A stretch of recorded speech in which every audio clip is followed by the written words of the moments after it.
It's your weekly educational show. And tune in. It's inspirational, educational, and you won't want to miss it. It's everything agriculture.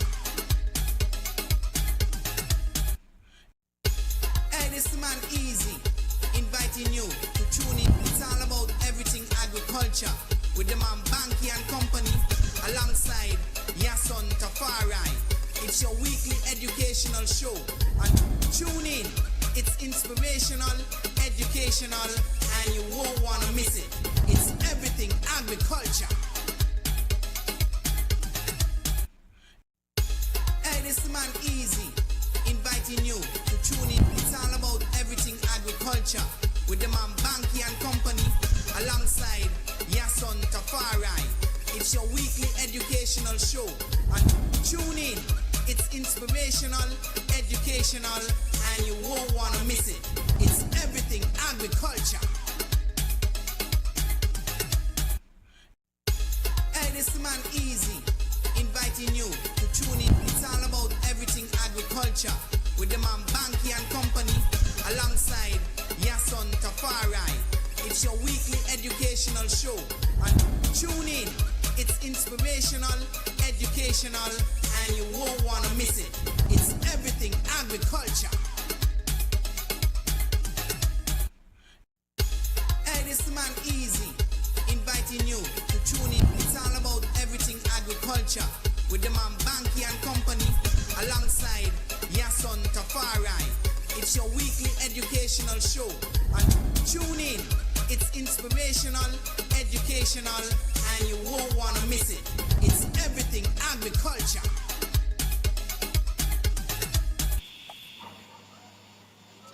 Yes, greetings and welcome to the Everything Agriculture Show. It's the first Friday in the month of October. Greatly appreciate you guys tuning in on this another Friday evening.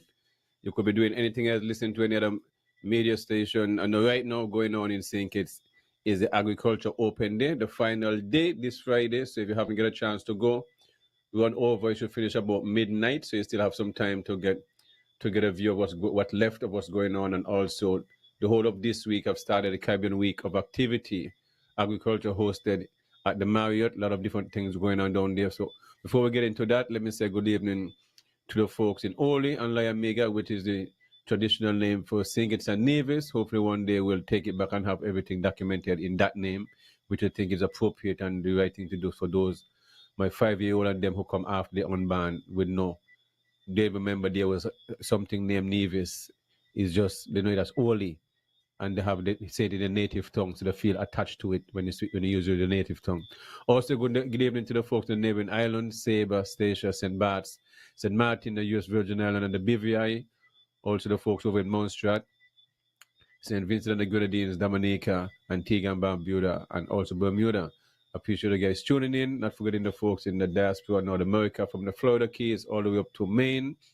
Also in Chicago, Atlanta, Texas, New York, Boston, wherever you're throughout the US, and also the folks in Europe, England, definitely different time zone, Asia, Africa, Costa Rica. Appreciate you guys tuning in, whatever is good morning, good afternoon, whichever is appropriate. Thanks for tuning in. Tonight we have a full house where we will be reflecting about what's going on the whole of this week when it comes to cannabis, agriculture itself, food security. There was some protests going on the opening of the Agriculture Open Day, which continues today also.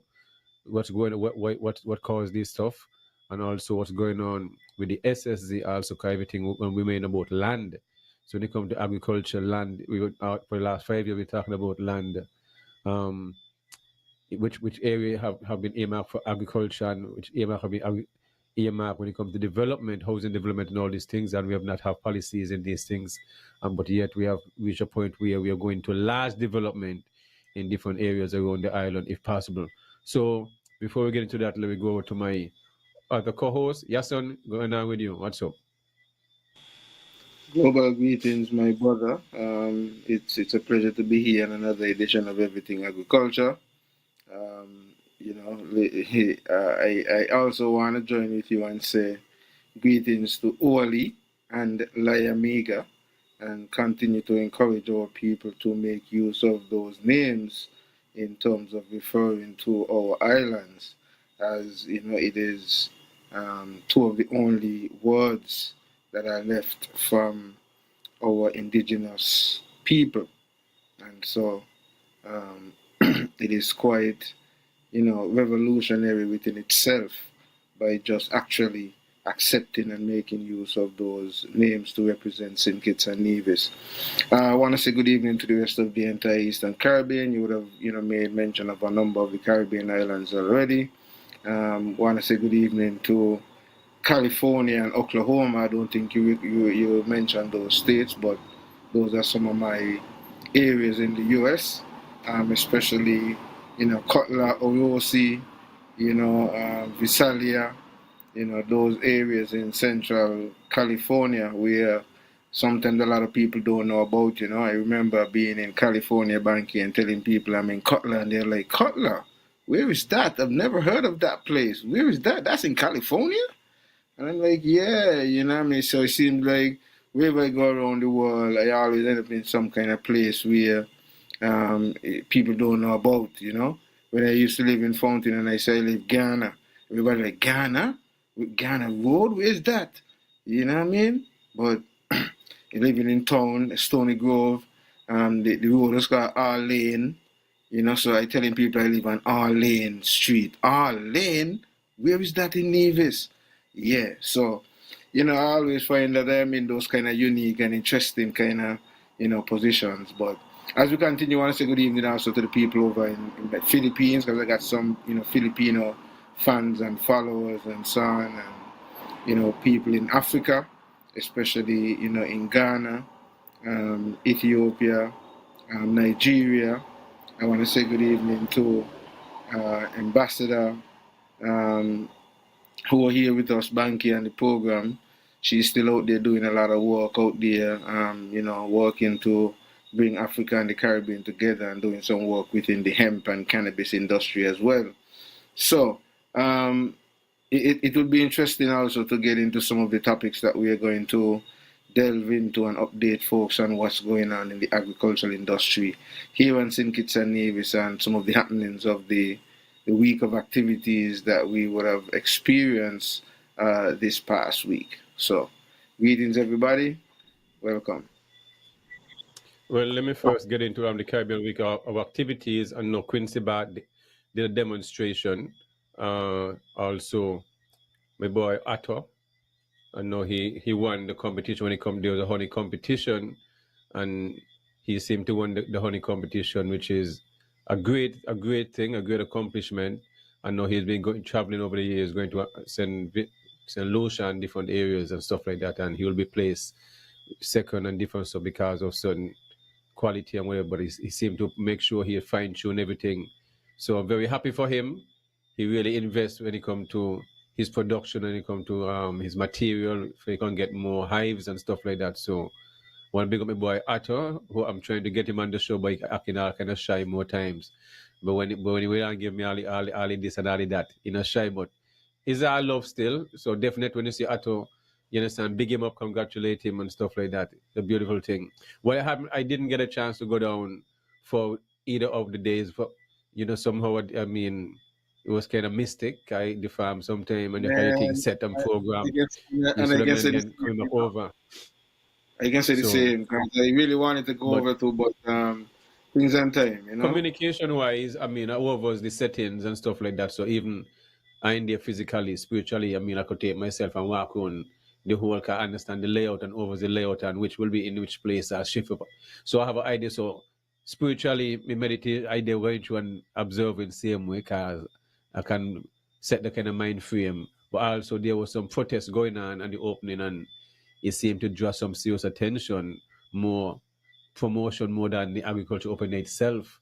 So we had some farmers get together, and some of the things I reach out to some people within the department, and also some of the farmers have a clearer understanding, and also some of the farmers who was there, and it seemed to have some situation going on when it comes to feeds, fertilizers, just equipments, farming equipments that is needed for farming, like drip, like supplies, drip lines, fertilizers, some of the chemicals they'll use, some who use those the herbicides for controlling the weeds and the grass and stuff like that, and some of the nutrients and different stuff. So seem to be low on products and also feeds. And if you're gonna be low on feeds and you have people who depending on have animals, the goat, the sheep, the small ruminant, the large ruminants, and the chickens and layers, this can really offset the growth and the amount of eggs being hatched.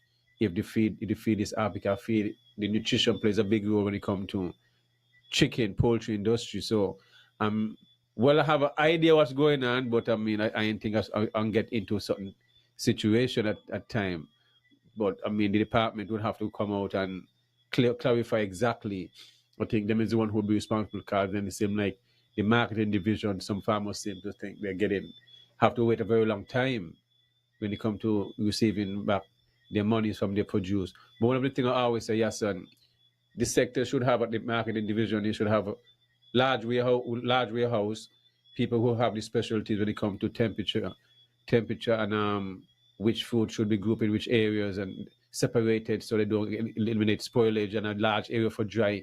Because if we're gonna go in when it comes to improving our food security and to reach a place where we can have our sovereignty, it means you need large storage, both dry and cold and chill. And you need people who understand the temperature which will be set and on these different way of moving. Because you just don't want to take a material from out the field like melon and put it straight into a chill. You want to use up the shelf life as much as possible. Because melon can sit for 30 days without even going on a chill. You see what I mean? So why just put it in a chill? Because once you put it in a chill, it means you got to take it from a chill. And who's going to buy it have to have a chill to put it back on a chill the same way. You see? So you're going to just take it off and then put it on a shelf and in a cold place on the street. And then you go home and sit down. Nah, you want to shorten the shelf life. So, and these are things works. Go ahead. I think that this puts into sharp perspective post production, which is something that I don't think that in a lot of cases we pay a lot of attention to, because in some cases because we don't necessarily do a lot of the manufacturing or the agro processing, so to speak. A lot of focus and emphasis is not placed on it, and I kind of wanted to just put that into the conversation because it also rolls over into the cannabis conversation, because that is one of the aspects where I have made a post for the past couple of days on Facebook in relation to seeking to get the answer to what is the yardstick to measure to measure what qualifies one to have cannabis to the point where you consider it to be intent to supply, because of the same post-production aspect of it, where you have to cure it. If you have your 5 trees and let's say you can go 3 pounds from each tree and you cure your 15 pounds, you have to package it in a particular way, and post-production deals with some of these things. And it's not just cannabis, but we're talking also from the agricultural perspective, and you were just using the example of the watermelons, and you were pointing out, okay, if you don't put them on the chill, on the fridge, for any time, at least for 30 days, and pumpkin also, for 30 days it can last without you doing anything. But if you put it on the chill, from the time you put it on the chill, it always have to stay on the chill until it gets to the consumer. So, so this is why at the same time when you start to package your cannabis and you air seal it and so on, you can't just go back into it and take out a portion of it like that. So when one come and see, well, you have it sealed up and you may have it down to pounds and ounces, and you may have it packaged out in grams and so on. When you're talking about dosage, even if you're going to use it for medicinal purposes, it has to be quantified.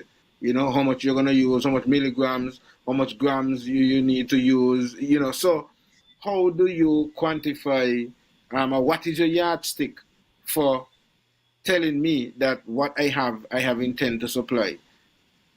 Anyway, I just wanted to interject. This is what conversation. Well, also you still like crops like the cold crops like cabbage, broccoli. you don't want to store stuff like those with tomatoes. So you see, when you have limited amount of chill, so you're gonna need, so if you're gonna push large production, virgin, and agriculture need resources, you cannot push. So these are some of the issues what farmers are protesting about, or just talk about the protests, and I guess this thing will continue because you realize it in global, so it's all kind of people watching it and it draw attention. So, but definitely someone from the department would have to come out. But next week, Friday, I mean, I reach out to these guys. Some of the farmers were protesting, so I should have one or two of them should come out and we'll have an interview and get more in depth with what went on and study the reason behind these things, so we can get a case. Also, next Tuesday we have Chang Chikairo. I mean, he's a young youth in St. Croix putting up himself to a governor. Definitely, so he's gonna be on next Tuesday on the topics. So definitely looking forward for that interview. So remember, if I'm the cruise area, the St. Thomas area, definitely there will be a show you want to look out to and give the young man your support. Also, Yahsonn, as a part of the Charlestown Secondary School PTA, just want to promote coming next week, Wednesday, October the 8th, 4:15 at the auditorium, the Charlestown Secondary School will be a parents teachers meeting. So encouraging all parents and guardians to come out and hear what's going on at the school, just beginning in September. So this is my last year up for as a PRO. So he already gone already. The time flies so fast. Also coming up on the 18th of this month will also be the Miss CSS pageant at the NEDAC Center, which is the cultural complex, we call it there. So definitely also go out and support that. They have a play went, I think it was last week there, 1/8/12. Just want to thank all those who went out and support. And this month is what today is Teachers Month, Teachers Week. So just want to give a shout out to all the teachers. I mean, it's not easy dealing with all these children every day and for years. So you got to give credit to everybody. Everything starts with the home, with the parents. So the parents too are the teachers, should have some of the basic stuff within their house that they can continue teaching the youth, especially at a younger age, the alphabets, the numbers, the shapes, and fruits, and all these different stuff, and animals. So they too have a part to play, not just waiting for the youth to go to school and they lag behind and you're not playing your part. So yeah, son, just want to put it, but also I know at the agriculture, the caribou activities, you had Nobi and had some display there of some cannabis also. So people come in and ask me, well, how come people like they marry the cannabis and now get locked up? They say, I actually react by the question, they know there's a Minister of Agriculture, you see what I mean? Both in St. Kitts, there's a Premier in Nevis. Ask them the question because everybody, me say, remember, they say you can get 6 trees, but yet there's no office and they still want to get a license. Can I try to explain this thing to this guy? A lot of people, you see, one of the things I've realized, a lot of people don't admit, but they need to be in tune. And as much as you think a lot of people listening to a lot of these talk shows, there's a lot of people in this society that really do not listen these talk shows. None of them, whether it's on any radio station, there's some people who just do not listen radio shows. That is just the reality. And you'll be amazed there are people who don't even have a clue that their land is up for sale on the south side and all. They just don't know. Because not because we are doing these things and others are listening, that doesn't mean everybody is in tune. So it shows when you reach reason to with people and start to reason about certain things and they start to mention, they say, what are you talking about? And they say, yeah, and then they start checking out, they're blown away. And like they get into like a frenzy where no. Why would they do this? Because then they start to panic because when they realize the population that is called upon to increase these sizes double the population, is money population of Nevis itself, and it could be different amount. They start to get scared. So one of the things that the people really want to happen is this bill to be repealed, and because I really don't need the people really genuinely don't want this development. But what I've realized, Yahsonn, or to keep saying over all the time, when our leaders them goes to the UN, they come up with some different terminology. I pay attention, like this word just invented. And now all the sustainability thing is just surrounded by encouraging you to do large development. Because I got you part of, I'm reading the act here and there and different stuff. But this is not even to go through this thing. It just repeal it. If people don't know, don't want this thing. You just don't go beyond this thing. Because remember, these things have been talked about in the UN, when they go there, all these different economic development zone and all this thing. These nothing that just pop out of the sky. And like all of a sudden now we think these things out long time. These things just don't come across all of a sudden just pop out the sky, my virgin. You understand? These things take years of discussion to develop to come across when you're seeking lands. It not just pop out of the sky like us so. So which means somebody lying to us and not coming forth with us. And now the people have realized, so how can the people gonna put trust between their leaders when they're supposed to be forth with them? I speak with them because first thing, there are those who yes support the premier and the parties of the premier, but at the same time they are not for these things because they're into agriculture themselves. They know the area. Everybody know the south side of the area, the lighthouse area, beautiful landscape. The people that want to develop their landscape themselves. This is just the reality. And it's just as simple as that.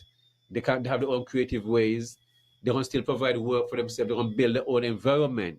At the same time, you need land to expand all these villages Banky, around the area. Yes. Banky, you're saying it is just as simple as that, but we really don't know, and that is part of the problem that we are having with the SSZ discussion.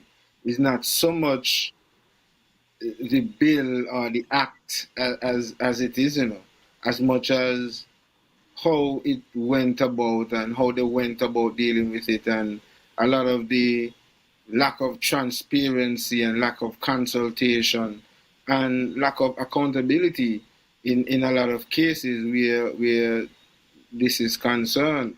And here is it that we're at the point where what we are seeking to do last is what should have been done first.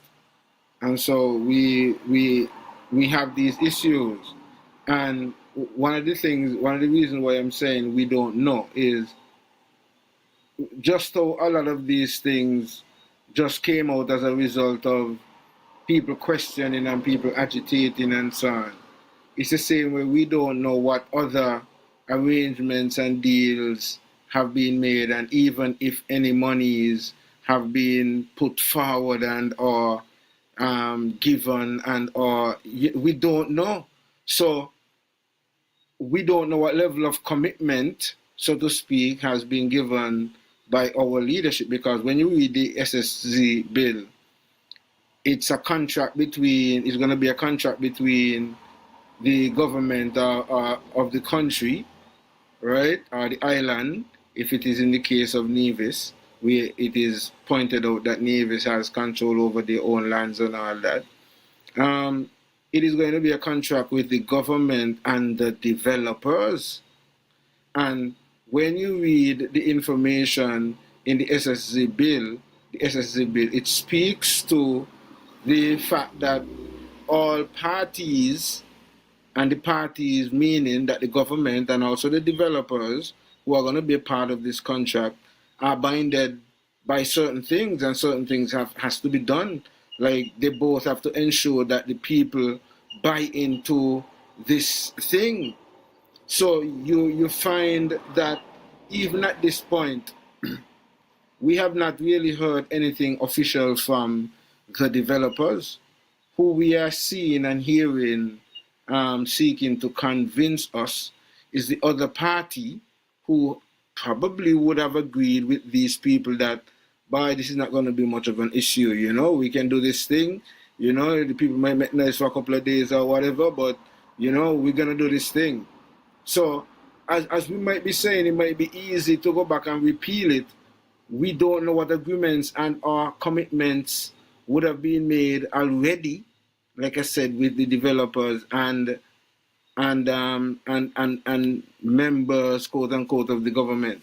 So Yahsonn, but what agreement have been done and made with the developers that have nothing to do with the native. The native don't have an interest, don't want it, and they have the town hall and they them against it.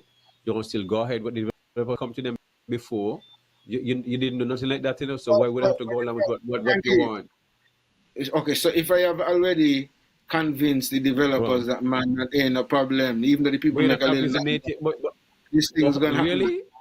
You're we funny. need to continue. Because you are a docile people, you are make a little nice, but I not You, go you, really. you, you're funny. Me funny? Me look at the different Yeah. perspective of thinking.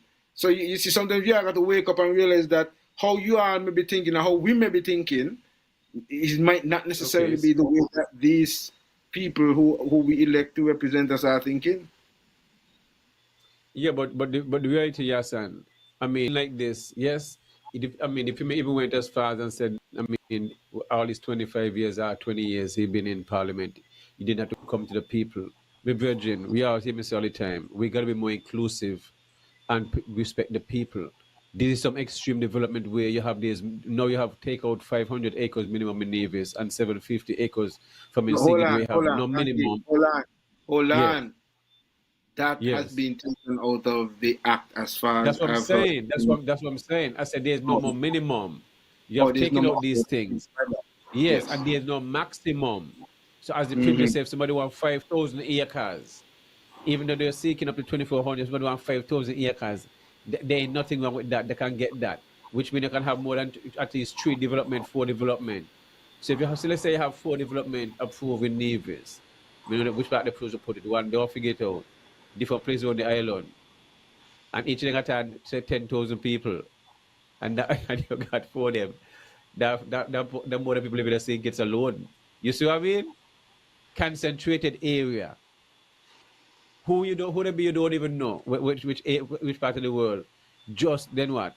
Virgin, we can live up our land ourselves. No one can convince me. You have people like Yaga, Boga, Okay. Urban Jones, and African contractors, Lescott, Shiverton. Give them the resources from the CBI. Give each of these guys X amount of land. Where you take, you work it out amongst the landowners and them, and we can come together with all our engineers and architecture and design, and each of these guys get an area to develop, and everything come together and stuff like that. Because remember, when you're going to do development, you still need water. And we're supposed to make sure you're going to do the water, we control the water system to make money off of it. You don't want to hear, oh, nobody going to do up to me, you're going to do 10%. You know, with 78, you're going to say, well, we need the next 50 years, you with 70%. You see what I mean? Because you say up to. It's like you're winning a gift, up to, you're winning up to this. That no nothing guarantee. That's just talk. That's crap. You must control your resources. So right there up, we don't even want to build the road.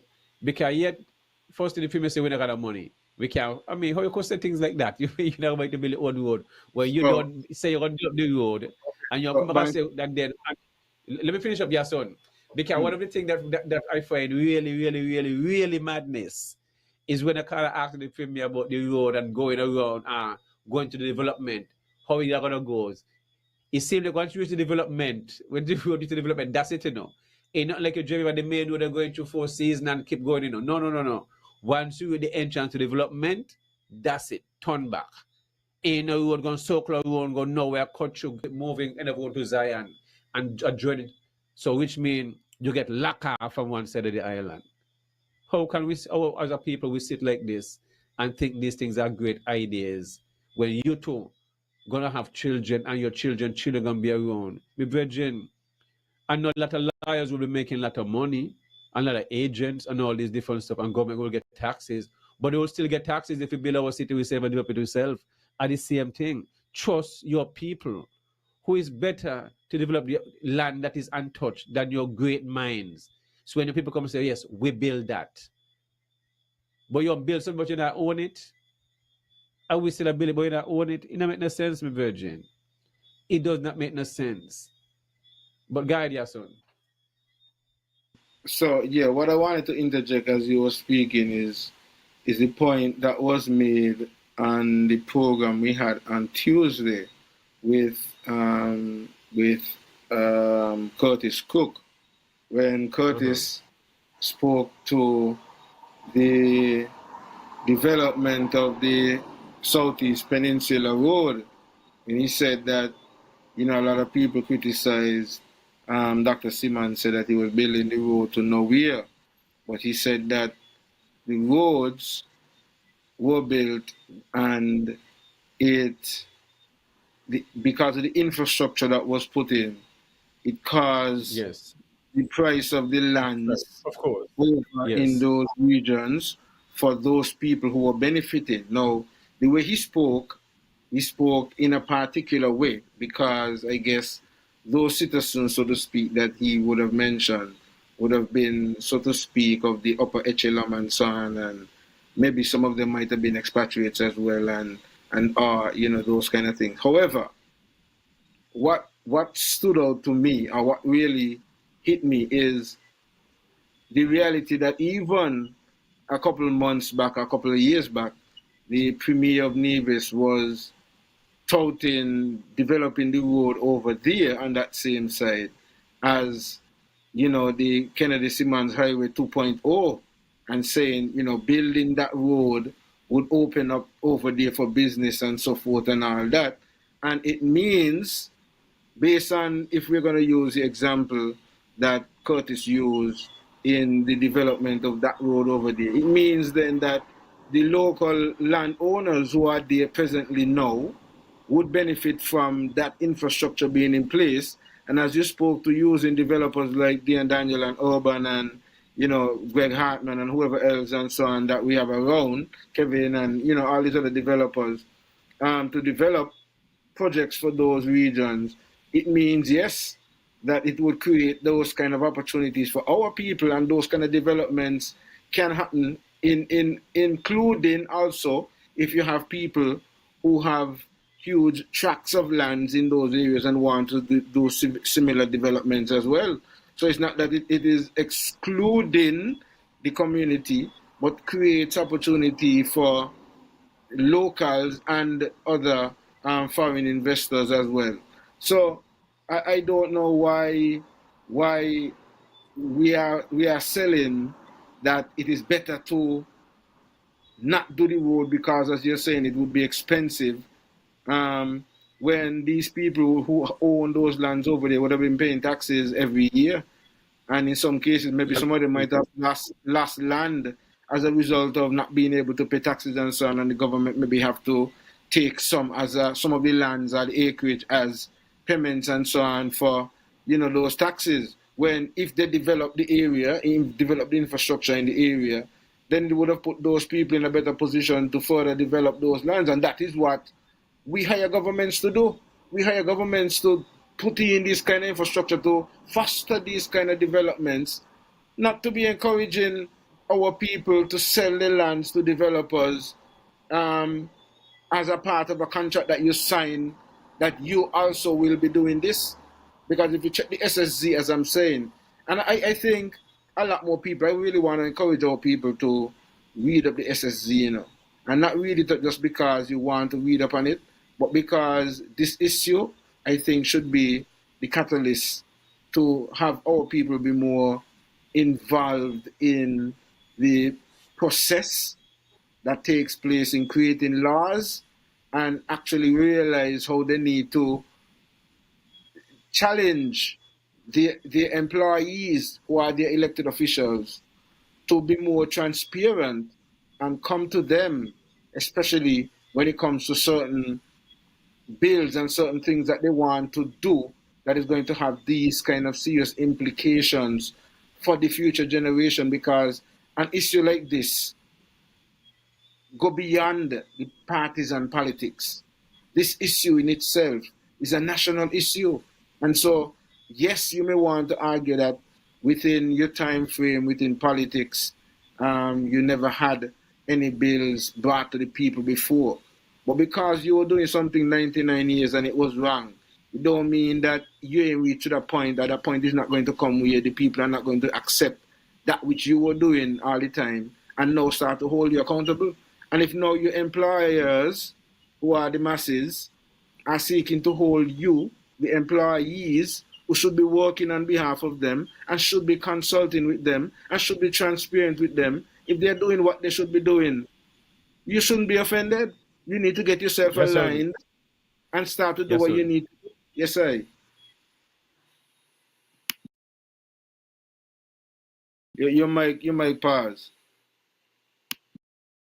Those areas are very good agricultural grounds. It's just like Overbat, going past the port, all those going on to the car track to the windmill. Same areas. Because remember, you can go different type of crops in under different condition, even though it might be an arid area because that area is arid at the windward side, so south breeze here, but at the same time, that doesn't mean you can't grow anything or any particular crop. You could still grow in greenhouses. You see what I mean? Certain type of crop if needed.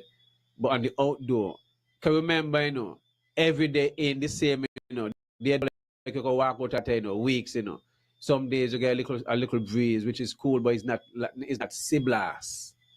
Okay? It's not sea blast. So what we're doing now is like how Nevis has always been planted from sea to mountain with sugarcane and different crops, A lot of the stone, the remnant, you say, fall down, the stone walls, what was built, and a lot of them have fallen down in the air and stuff like that. Because that is how Nevis was and practically sink when it comes to in 3-acre lots, 6-acre lots, and stuff like that.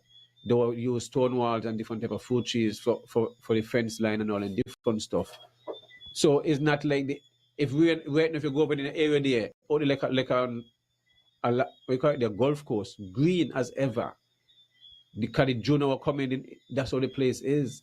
So we have to get around all the places barren and in this. And you see, there will be those who just genuinely just gonna go along because it's party. That's understandable. And everybody not gonna see things the same way. And that's fine. Bankie But is if you're not gonna be just party. reasonable, no, It's not yes, just on there are those. No, you have to be. I'm a realistic person. There are those who just gonna go along with the ride because it's just they can't say no, even if it's wrong in their eyes, they're just gonna go along with it. That's just it's acceptable. party on one I side, can, Bankie. It's yes, party on one side, and on the other yes, side, it's the voice of leadership and people look up to in society and who trust is seeking to bring that message. And this is why I'm saying, like, let's put this into perspective, Banky. The reality of the situation is the government is not necessarily selling any land, The government isn't selling any land. It's yes. private people will have to sell their lands to these developers. The issue that I have to some extent and which I am highlighting is that the government, which it is happening, which I mentioned earlier, because when you read the SSZ, it points to that both parties are supposed to be able to win the confidence of the people or have the confidence of the people that this development is what they need and can help them. And so the government, along with the developers, have to be selling this. We are not hearing anything, so to speak, from the developers other than a website that they probably would have put up recently. But we're hearing the government, from the government perspective, the argument that, oh, the land is barren and nothing is happening, and oh, the cliff is being eroded and all of these things and so on. And these things that they are highlighting are things that they should have been doing to develop these areas. And if you realize that the cliffs are being broken down and eroded and so on, you're supposed to be You putting see, in place to protect the barriers and so on so that no more the lands are you could done. say what you want. You see, Instead of watch here, me trying did not to get text and all. Watch people, out. Me get trying to text, me get text, Watch, listen yeah, me. but Me did not once get text and all from. this is Watch why here. people need to be able to see the arguments from the perspectives in which No, no, no, they're no, no. Yes, son. seeing it You from. yeah, but you got to realize, yes, son. It's just like here we just simply just talking. Remember the telephone number is 1-869-662-7196. Yes, son, your number. The number coming across this screen also. Yes, 1-869-665-8459. That's 1-869-665-8459 or 1-869-662-7196. Those are the numbers to call in if you wish to be a part Just of tell this. you, right? Even though I know there are people who will say it's the best thing ever on the road, that's fine. We all not gonna see things the right way. Some will just see things one way, even if the land whatever development it could have been. It could have been a racetrack. They will go along with it because they support that party. Because if it was the other way around like this, where it was NRP doing something like this, giving away this large development, they'd have been marching in the street. If it was PLP, it's just the reality of what it is. You see what I mean? Because we are blind of stuff, and that is why you see I try to instill something within my youth. If you're gonna be honest with other stuff, you gotta call things for what it is. Because I'm here getting texts by the Minister of Agriculture best friend, also the Premier best friend, and I guess he was online, and the man said we are frustrating him. Gentleman say we frustrating him. He can't listen the kind of nonsense we're talking about because he making him vex. You see, because we want taxpayers to build a road for private people. Remember, you know, and then the people that were selling land for more money. That's something Oh, to wait, show you, Bankie, Yahsonn. hold on. Do he understand what he just said? You Of want course, you understand. taxpayers, you want taxpayers No, to no, build a road. no, We want taxpayers. we. Yes, Yeah, we yes. want taxpayers to build a Mhm. road for who? The developers and them. So the developers build the road themselves. That way he's saying. Because remember, the premier was supposed to build a Oh, road to. but no, hold So on, they were hold like, on, hold on. let me go back. What Let we me are go back. saying? Let me go back. No, Yeah, wait. let me go back, Yahsonn. Let me say Guys, look this. at it. Here's what we are Let me say saying. this. Yeah, guys. Yes. No, let me say this. Both parties, whether it's NRP, CCM, way back, that area should have been, the road should have been developed long since 20 years back. 20 years back, the road should have been developed long time. Because those areas there would have would have been totally looking different long time. So both parties have dropped the ball. And they have a great time now to do the road, take it all out, to link all them different villages to Cox, you understand, to Hanley's Road, all the way over to Zion, as far as they can go, and come back in. You have the perfect time. You just don't want to do things where you end up and not link these villages. But I mean, remember, I can't tell some people how the limit how to see things, and just go along with things But because, Bankie, hold on, yes, Bankie. And this is why people, I think, need to take the time out to really understand, as we would say within Rastafari, the true perspective of things. The taxpayers, the taxpayers, are paying those elected officials to represent us. Those landowners who own all of those lands over in those areas have been paying taxes or do have to pay taxes for those lands. And so those lands should have been given proper roads, water, and electricity long time so that they could be developed. That is what governments are there for. That is what the taxpayers are paying governments to do. So if the government now choose to want to side with foreign developers to buy out the lands over there to do whatever they want to do, then that is going against what they should be doing for the taxpayers. And so the taxpayers now are upset and offended by a decision made without any consultation with them. Why is it that those who are elected by those same taxpayers, and this is why we need to understand that we are the boss. These elected officials ain't no boss. They work for us and on behalf of us. And it is high disrespect to go and do something like that behind our back without consulting with us. Why is it that that is so hard for the average people to understand that that is why the people are upset? It's not about the fact that we don't want any development. We do want development. Of course, we would love development. And Banky, you talk about governments wanting to do that road.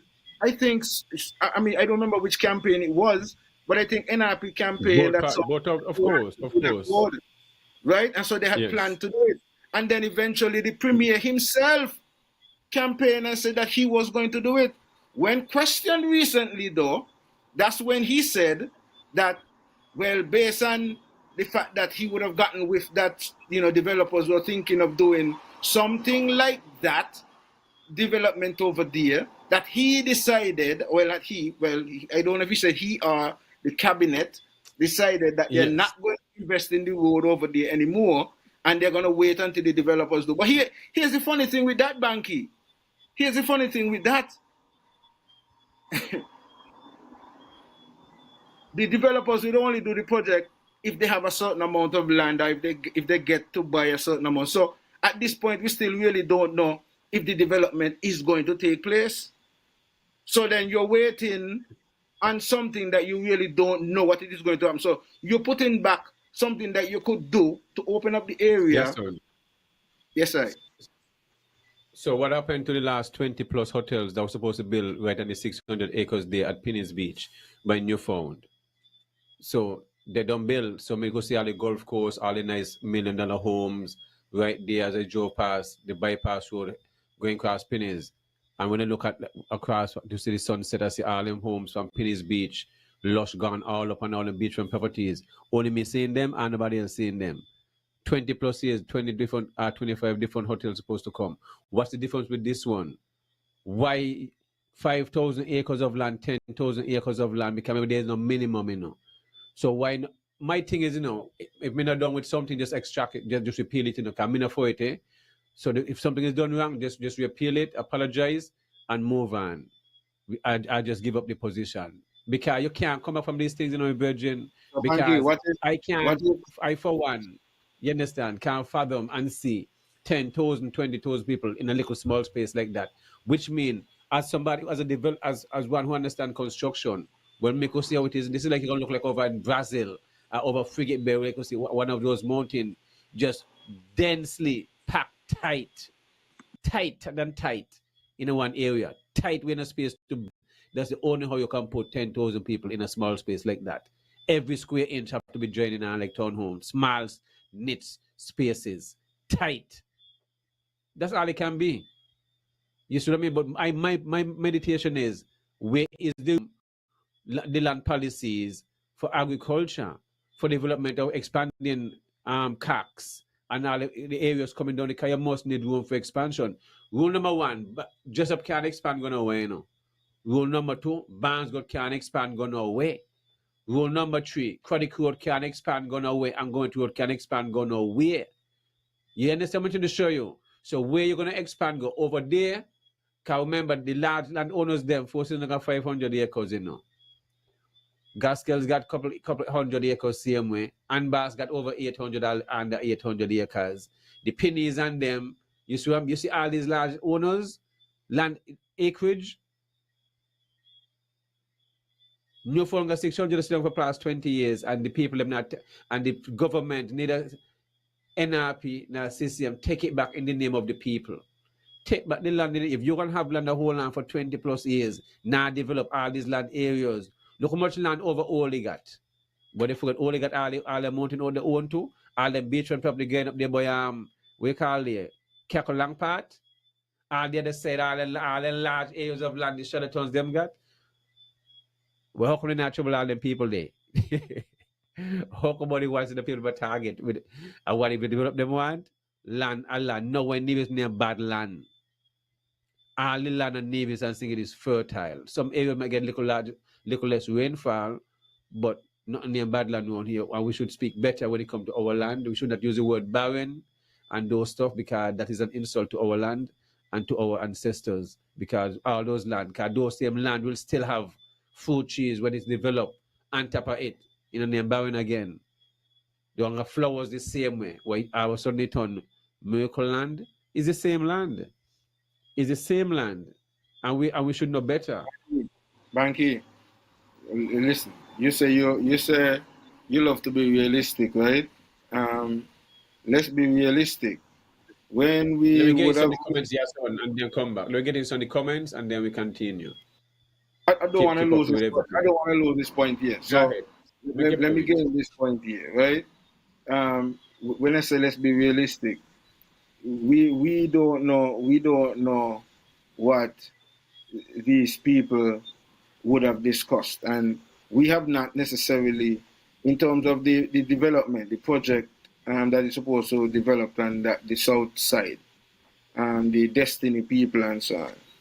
Now, when you start to look at the background and do some research on some of these people who are, so to speak, involved, aligned with some of the names that are mentioned, there's a story behind it.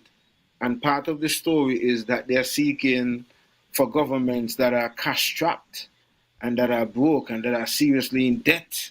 And we know that even on Nevis, let's even just use Nevis alone, that is, a part of where Nevis fits right now. And then you have also the fact that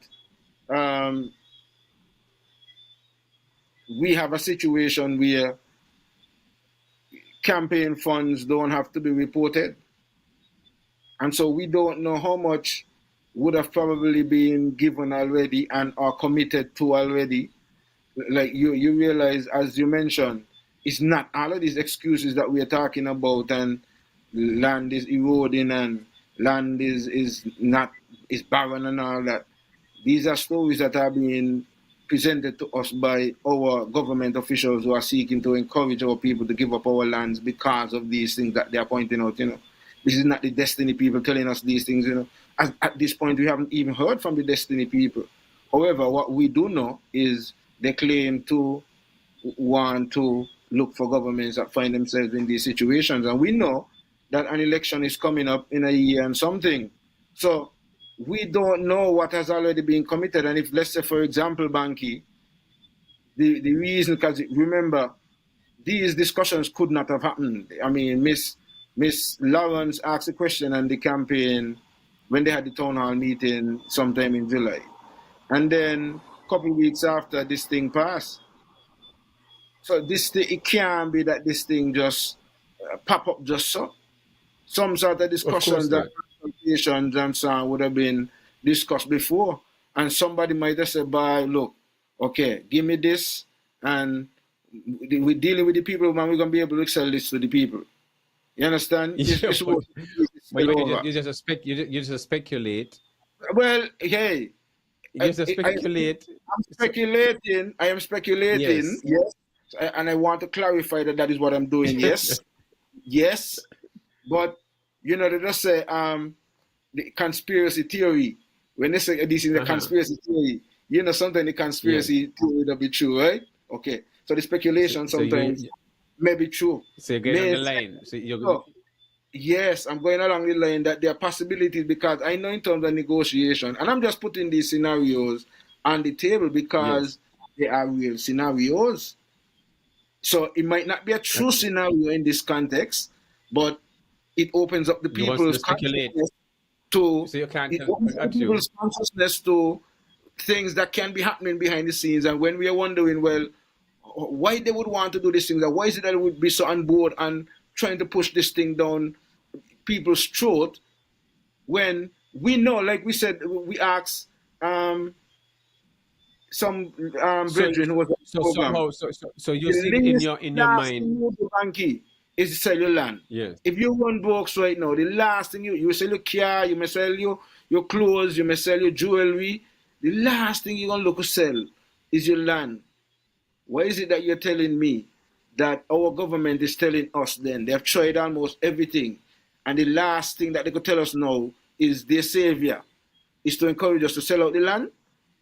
That means you give up now. You know what, nothing else.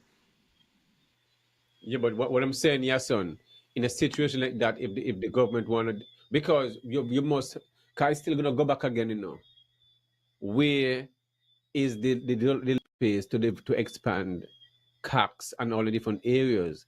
Can you have a brand new chance to put a brand new area, brand new town, housing development, schools, banks, whatever you want to look at it, because these are not new ideas. Okay? These are not new ideas. They have not been my idea, because you can see it for you. You think that way. The average division can think this way. This have nothing to do with my ideas. It's common sense ideas, these things are. This is just the reality. So it's not nobody like navies. People all of a sudden have ideas because to develop the area. So all of a sudden now it's just one side. That doesn't make no sense. We got to come better than this. These are things that have been more than 40 plus years, 50 years. Bankie, common sense sometimes ain't always that common. The reality is, Bankie, like I'm saying, you have to watch the plays and what's going on. Okay, look, remember when this thing was pushed out first, just before the pushback and so, the government said when they went in to pass the bill, they spoke about the saying minimum of 500 acres and the minimum of 750 acres and sink it, but no maximum. The people begin to push back. What? So much land? No, man. Okay. Now, that no argument now creates a sort of pushback now for those potential developers, knowing that in order for them to get that minimum, they have to now go convince all of these people over there now to get to get the 500 acres that they need. Right? Because remember now, this project can't approve if they don't have access to this land. Can't hold the SSZ set up. They either have to have the land purchased or already have some sort of agreements with the other land owners and so. Whether it's a lease or lease with intent to purchase or whatever agreements that they come to, but they would have to be able to show the government that they have control over this 500 acres. That is if they continued with that. Now, what the government did now was to say, hey, look, watch it, because here's the game plan. Some of these same people who we are talking about already have large tracts of lands over in that area. So here's the game plan. Okay, you already have some lands, we can take out the minimum. You don't need the minimum. You can start with any amount you want. So whatever you got right now, you could start with and continue to try to entice the other people around you, and you buy out as much as you want until you get to the 500 acres. Or the 2,000 acres that you want, or the 4,000 acres that you want. That is the game plan why they take out the minimum now and say, you don't need... Even if you have 200 acres of land, even if you have 200 acres of land or 100 acres, that's a lot of land. To even to say you have an area set where you have, it's still a lot of land. You see what I mean? It's still a lot of land. That is my point. To you. Well, to who? So I mean, 100 acres look like was 2,400 acres less 5,000 acres. Of course, Bankie, I understand this side of those vast large amount of land. No, because you're talking acres. These investors who coming in are accustomed to hectares. The man got one. Yes, well, 100 acres will just be a walnut hectares. When it's hectares, I over the importance of these things, Yahsonn. So I just not gonna swallow these things because 50 years from now I might not be here, but my children will be here, which is still me. Yeah, but here's subjected to. Here's the thing. Your leaders, you who are the bosses of these leaders, have been allowing these leaders to go and do these things behind your back to the point where now they feel like it is the norm. Because remember now, this thing don't happen, so here what you're arguing for now to repeal it, to try to get it repealed. When the reality is what you were these consultations that we're having and all these discussions that we're having should have been before. Should have been before the whole point. So that's it, make it more easier. So that's right. So let's repeal it. That's the whole point. Keep it done with we, the bosses, have gotten so comfortable and so lax with taking our responsibility serious. Those who we elect play their game right, because their game is to keep us divided and ruled and bring up our kind of little distractions to keep us pitting against each other, so that we don't really come together when it's time to really deal with issues that affect all of us. So we see everything from parties and political lines. So everything that we're supposed to discuss, instead of discuss it from how it affects the people, we discuss it from by fighting against the party. Yes. Let me get to the comment and then I want to make the point. Oh, yes, sorry, yes. Get to the comment. Sorry, my bad, because I did say after that I wouldn't do that. Okay, yes. So let's go to the YouTube. We got Winston Hobson saying, Bankie, the land over there all the time, nothing doing with it. Now all of a sudden, you got all kind of ideas. As for the road, you are assuming that the road end at the project. I guess that was when we were talking about the road, and you were saying that your mic and mute, Bankie. I wasn't assuming. He need to go back and listen to the premier show last Wednesday, where the premier was talking to a gentleman for a while. I was talking about the road and stuff like that, and I was asking. So the premier was asking, once you reach to development and you enter in the compound, then you're in the compound. Well, where's your game? You plan the compound, then you have to go back out the compound, ain't it? So that's where the Lord, and so it shows that the gentleman is not listening. It just, you understand? As I tell you, These are great fans, great fans, you know. So that they're blinded, you know. So let's continue. He says, so the taxpayers must pay to build road for private people. All your reasoning sounding so foolish. No, Banky, and this is what people don't. I mean, maybe are not quite understanding Banky, right? They understand the overs, my brethren. They are Hold blind on, with the Kool-Aid. We're talking about they don't hold overstand. The on, hold on. overs and Yeah, because understand. You don't and this is why understand. I'm saying, Banky, and this is why I'm saying, when you said earlier about um the politics, that's what I mentioned to you as well. Sometimes the message is not necessarily because of the politics, but it's because of the fact that the person might be in a leadership position, or the person might have a lot of influence, and when they do speak, people expect them to be sensible, or whatever, and so they would take what they say, and so you find, if me, who is a quote unquote nobody, bring up an argument versus the premier brings his point on the same argument, people are going to more tend to want to listen to the premier. And so that's what I'm saying. The reality is, if you find that, So why is that, they, Yahsonn? So why is that? The because premier is more important than you. The premier, according that's to what it how, is. we have been Oh, cultured, yes, our system I of didn't know that. Okay, looking up all to right, people and values and so on, of course. okay, Um, all right. Anyway, let me go back to the comments. It is partitioning of Nevis into the Carlisle Parish saying it is the partitioning of Nevis into an apartheid-like situation on that side of the island, where a minority company will have economic control because of their big economic resources and will. Carlisle Parish continues.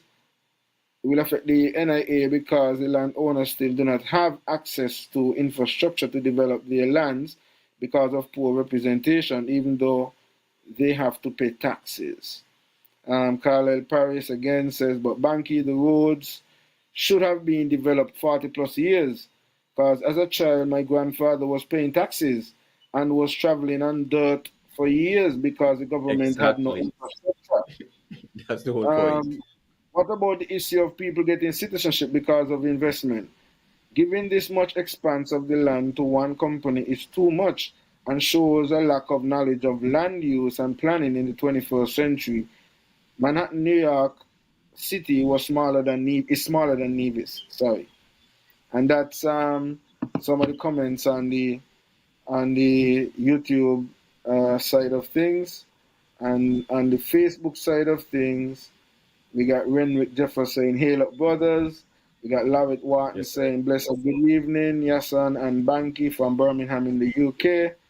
We got Good evening to you too. Steve Mills saying, "Yahsonn, you're truly on point." We got Steve Mills saying, "So Bankie, do you believe they only want 2,400 acres? You have just answered your own question, bro. That amount is just the start." Okay, how much land? Remember the Steve premier. continues. Remember the premier say if they want 5,000 acres, they don't get 5,000 acres. So we understand there's no maximum and there's no minimum, of course. I got that. Right. I got it, Steve. Yes. Steve Mills says, "How much land have these people occupied in Rutan? How much did they desire in the beginning, and now they're expanding like ants?" Charles Gaskell says, "Bless up my brother. Sorry to join late." He says, "The act does not specify a minimum acreage anymore, Yahsonn. Um, Banky, the land did not belong to the government in the first place, so now they are trying to make deals and decisions for people's lands to create a country within our country." And these are some of the comments that's on the wall so far. And we do appreciate those of you who, comment on the Facebook wall, make your comments, or those of you who call into the program and seek to make your comments.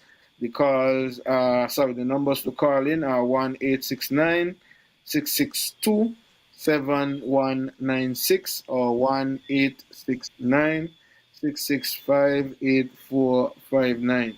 Banky, when you look at the SSZ, and I think a lot of people need to spend some more time looking at this SSZ bill or act. I don't know which one is the correct one because I see Gaskell is trying to correct me in terms of pointing out that there's no minimum, and that's one of the things that I was pointing out earlier, Gaskell. I guess you said you came in a little bit late, but what I was Yes. saying that they made the change initially when they made the act or when they created the act or the bill. It had a minimum in it. They took it out, but then I was using the example as I was telling Bankie. The taking out of the minimum can also work in the favor of the developers as well, because it means now, from what I gathered, some of the players are potential players who are part of the quote unquote development that is supposed to take place over there already have a couple huge tracts of lands in the area. So if they already have, let's say, 60 or 70 acres of land already, they could start their project with the lands that they already have. And in the interim, while they are doing that development or that aspect of it, they continue to entice those who are around them and or use whatever other kind of means and methods to seek to get them to sell them the land and or lease them and or whatever other arrangements may be made to get up to the numbers that they want to make. So by taking out the minimum, that puts that whole scheme, as he remember the premier when we interviewed him, he said even if it's an acre, you could have a SSZ on an acre.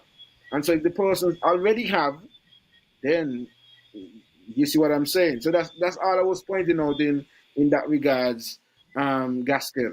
So now, Banky, what I'm saying now, part of the problem or the challenge that I'm seeing is when you look at the SSZ and the some of the provisions that are in it. I can't remember because I don't have it in front of me right now to look at, but it speaks to like the commitments that have to take place between the parties that are involved in this contract, which is the government and Yes, your sir. call. Let me take this call here. Let me take this call.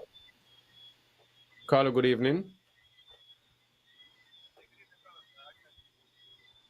Put the phone closer to the Hello, microphone, Banky. Carlo, good evening. Yeah, good evening, man. How are you guys doing tonight? I'm good. We're good. How are you? Yeah, pretty good. It's nice to see that the guys now keep, this SSC law and this discussion going forward. You know what I mean? Now, man, without a doubt, this is very disappointing to see that these guys have moved in a direction to just sell Nevis out, man. I don't care what nobody says to me, man, but I don't think there's anyone that can convince me that there's a lot of conflicts of interest in this stuff, man. We have one realtor company as an intermediate person between the developers and the landowners. But my thing is, man, straight up, the government didn't own no lands in that initial area. They maybe have some lands around the river. If the government don't own no lands in that area, why would they entertain this stuff, man? 200 plus local landowners, that means the government and other forces will have to strong arm these people to get the lands out of their possession. And that's what is happening right in front of our eyes. Those persons that's coming in contrary, they are just the supporters of the people who are doing this shit to the Federation and who's doing this stuff to our locals in Nevis. Man, this stuff should not stand. The people need to just keep the pressure on these politicians. There's no way around it. These men is targeting 2,400 acres initially. But like Yahsonn was talking about the minimum, or if there was a maximum, we got that already. There's no minimum or maximum. But that type of adjustment was only because the people started kicking back. Believe it or not. But if we keep kicking back, they can possibly repeal this bill, this law, sorry. But we cannot get this repealed. We need the unity and we need the numbers in the street. The people got to get off the party line politics. The party line politics is matching up the Federation on a whole. Man, we cannot go republic by not having any lands. And with all those lands in Nevis that's already outstanding in foreigners' hands, and you put this enclave with those lands that they're trying, but they're already done gone out of our possessions already. Man, I guarantee you half of Nevis is gone already, at least. But I'll keep it there for now, man, and I'll keep listening. But I wish the people of St. Kitts and Nevis the best going forward, bro. But we are definitely creating an apartheid type situation in Nevis and St. Kitts. And if that happens, but yo, we won't want to see. We're gonna have to go a small state because they got pockets of, instances like that already. I seen the Nevis, man. Man, when you bring, man, just drive from Cotton go to Newcastle Airport. All between the cliff dwellers in certain places, man, the people, the foreigners, they got the lands already and they got their property fenced up and gated up. There's pockets of this in Nevis already. Let me see what's going to happen when they get control of the acreage that they seek here. And it's not going to stop before they start, bro. Wherever they start, it's not going to stop there. I can't believe some of these people's comments on this live tonight. Thanks a lot, man. I appreciate it. Thanks. Yeah, you see, my thing is that it's like Wednesday you're listening to the premiere show and it spoke about different start off with agriculture and the importance of growing your food. Even the homeowners, we speak about this all the time. Yahsonn, no space too small and all this different stuff. Then it went into cannabis and all this different stuff. A caller call in, say he can't get no land in Navy, so when they call the agriculture department for land to farm and all different stuff. This is where the government comes in. You got to acquire land in the name of the people to expand your agriculture, industry. It's the same thing when it comes to housing development. This is the reality. This is the part I'm speaking on. Where are the land that is earmarked for agriculture? We're moving into a poultry development. We want to push poultry. We want to push large agriculture development. Where are we going to do it if we're not going to earmark land for housing? People still need homes every day. You see what I mean? There people still need homes. The government building some homes in one area. I don't know how much home is building right now. I see one home building there, Hamilton. I don't know what going on the island because there's not much construction in a sense. When it comes to the government building homes, like in a new area, apart from Cherry Garden 111, in a sense like that. So you show the cost of luxury down, but homes is needed. But we are not seeing things like that. We are just still blinded, which I overs these things in my virgin. So when people see things a certain way, I have no issue with it because I overs. It's just like so a man say, boy, who they understand this, they understand that. People have a way to understand, but at the end of the day, it makes sense. But it makes sense to them. So I'm not vexed with them, how they think and how they see things, but they're vexed with me for how me see things. That is a different. Being not vexed with how they see things can be overs and me expect people to see things how they want to see things. Because, I mean, my last youth, yes, we don't acquire land for her in a certain area, but she only 5 years old. But even before she born, it done there. This is the reality. Because I can't wait for she to wait when to age 20 years later, 25 years later, to say, well, she want to acquire a piece of land. Well, what are we going to cost? What a quarter acre land going to cost in them time 20 years later? Much going to can't afford to be buying it because the reality in certain areas, the land them is above $10, $12 a square foot. That's where Nevis is moving to. $15 in some areas, $16 in just regular neighborhoods. That's the reality. So for those who just looking at things in one way, I don't see Navy is going to come just like St. Bart's and these places. Just like St. Martin, the locals are going to reach to point Bermuda. When I have friends in Barbados and tell me to buy 3,000 square feet of land for $90,000. You see what I mean? 3,000 square feet. These are the US. These are the reality in some Caribbean countries, the cost of land. Where the locals are forced to live in small, impoverished areas and stuff like that, can't develop their own community because of the cost of real estate. This is so nice in Nevis in the next 10 less years than this. We got to start to push this thing. So when the premier going to be speaking of all this about that, yet you still have 2025, the farmers haven't getting assistance when it comes to 2025 agenda. Farmers can't get land. Because the agriculture department they have no land. Cannabis, the people talking one thing from cannabis to the next, but he had his deputy is in charge of the cannabis, but he yet to speak on cannabis. I myself last year had a display in the park about with cannabis, and the minister can't stop in there for 5-10 seconds. Good, he done a ball here, get high and run. The premier come inside. So to me, the premier is the mouth speech for his deputy when it comes to agriculture. That's why I don't put over the portfolio to him as I told him. He is the one is the minister of agriculture. He's the only one who speak about cannabis. He's the only one who speak about all this thing about agriculture and agriculture that. There's a minister of agriculture. You don't have to speak for if you're speaking for the minister of agriculture. Well, why getting pay for? So how you gonna watch a minister destroy all these? This is Caribbean Week of activities, you know. And I getting called. There are people who come up and visit my farm from the Caribbean activities from we call it Bahamas. There are people who I get called today from people from the agriculture department with people who come over and they wanted to come visit my farm. They're not taking them an Indian castle. You see what I mean? And that is the pilot project for the 2025 agenda. So who fooling who? Today there's a big protest in St. Kitts and yesterday against Samuel Duggins, the agriculture minister, because of lack of supplies of stuff for farmers and different reasons. So it showed that a lot of things is not connected. They're not supplies. And the same thing when it comes to feed for the animals and stuff like that.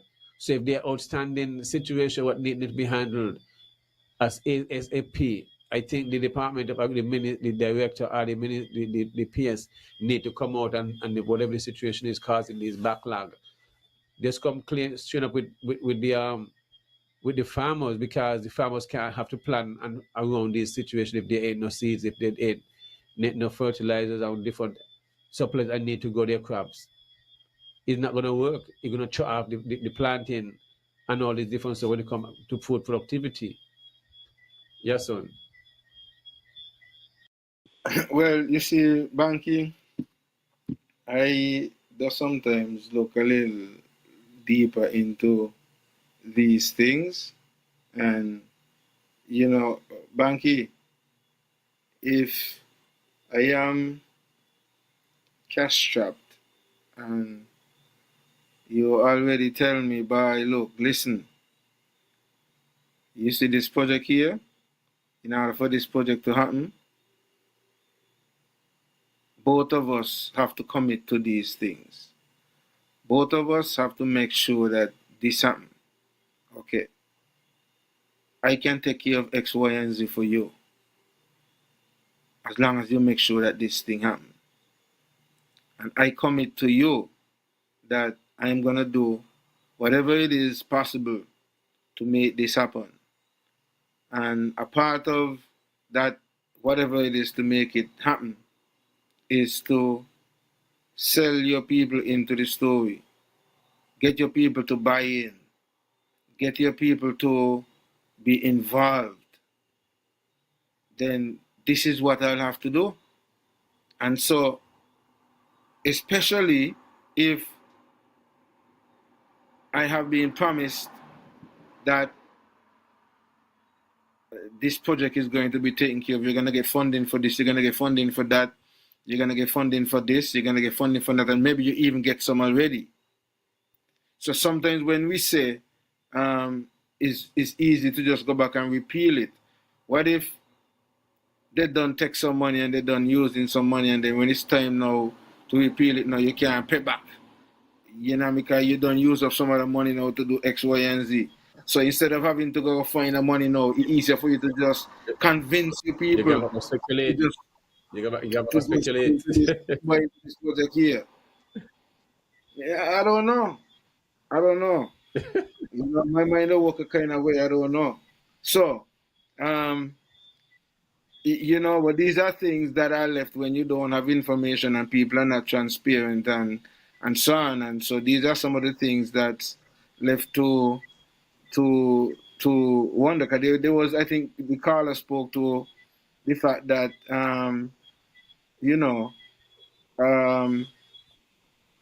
remember that the company itself would have farmed, whether it's South West Limited or South Nevis Limited or whatever it is, they would have set up shop some long time ago. So it's not just a couple months ago, like when the lady asked a question at the town hall meeting that this thing just come up.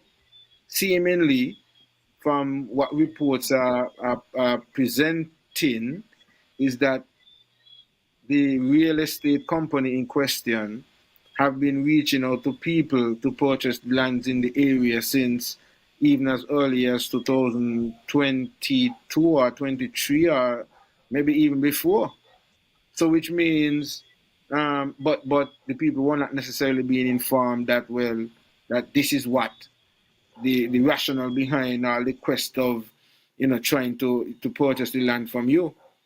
And from what I understand, in some cases, the land is being offered to purchase at a very um, low rate, even lower than what the actual rate is over on that side.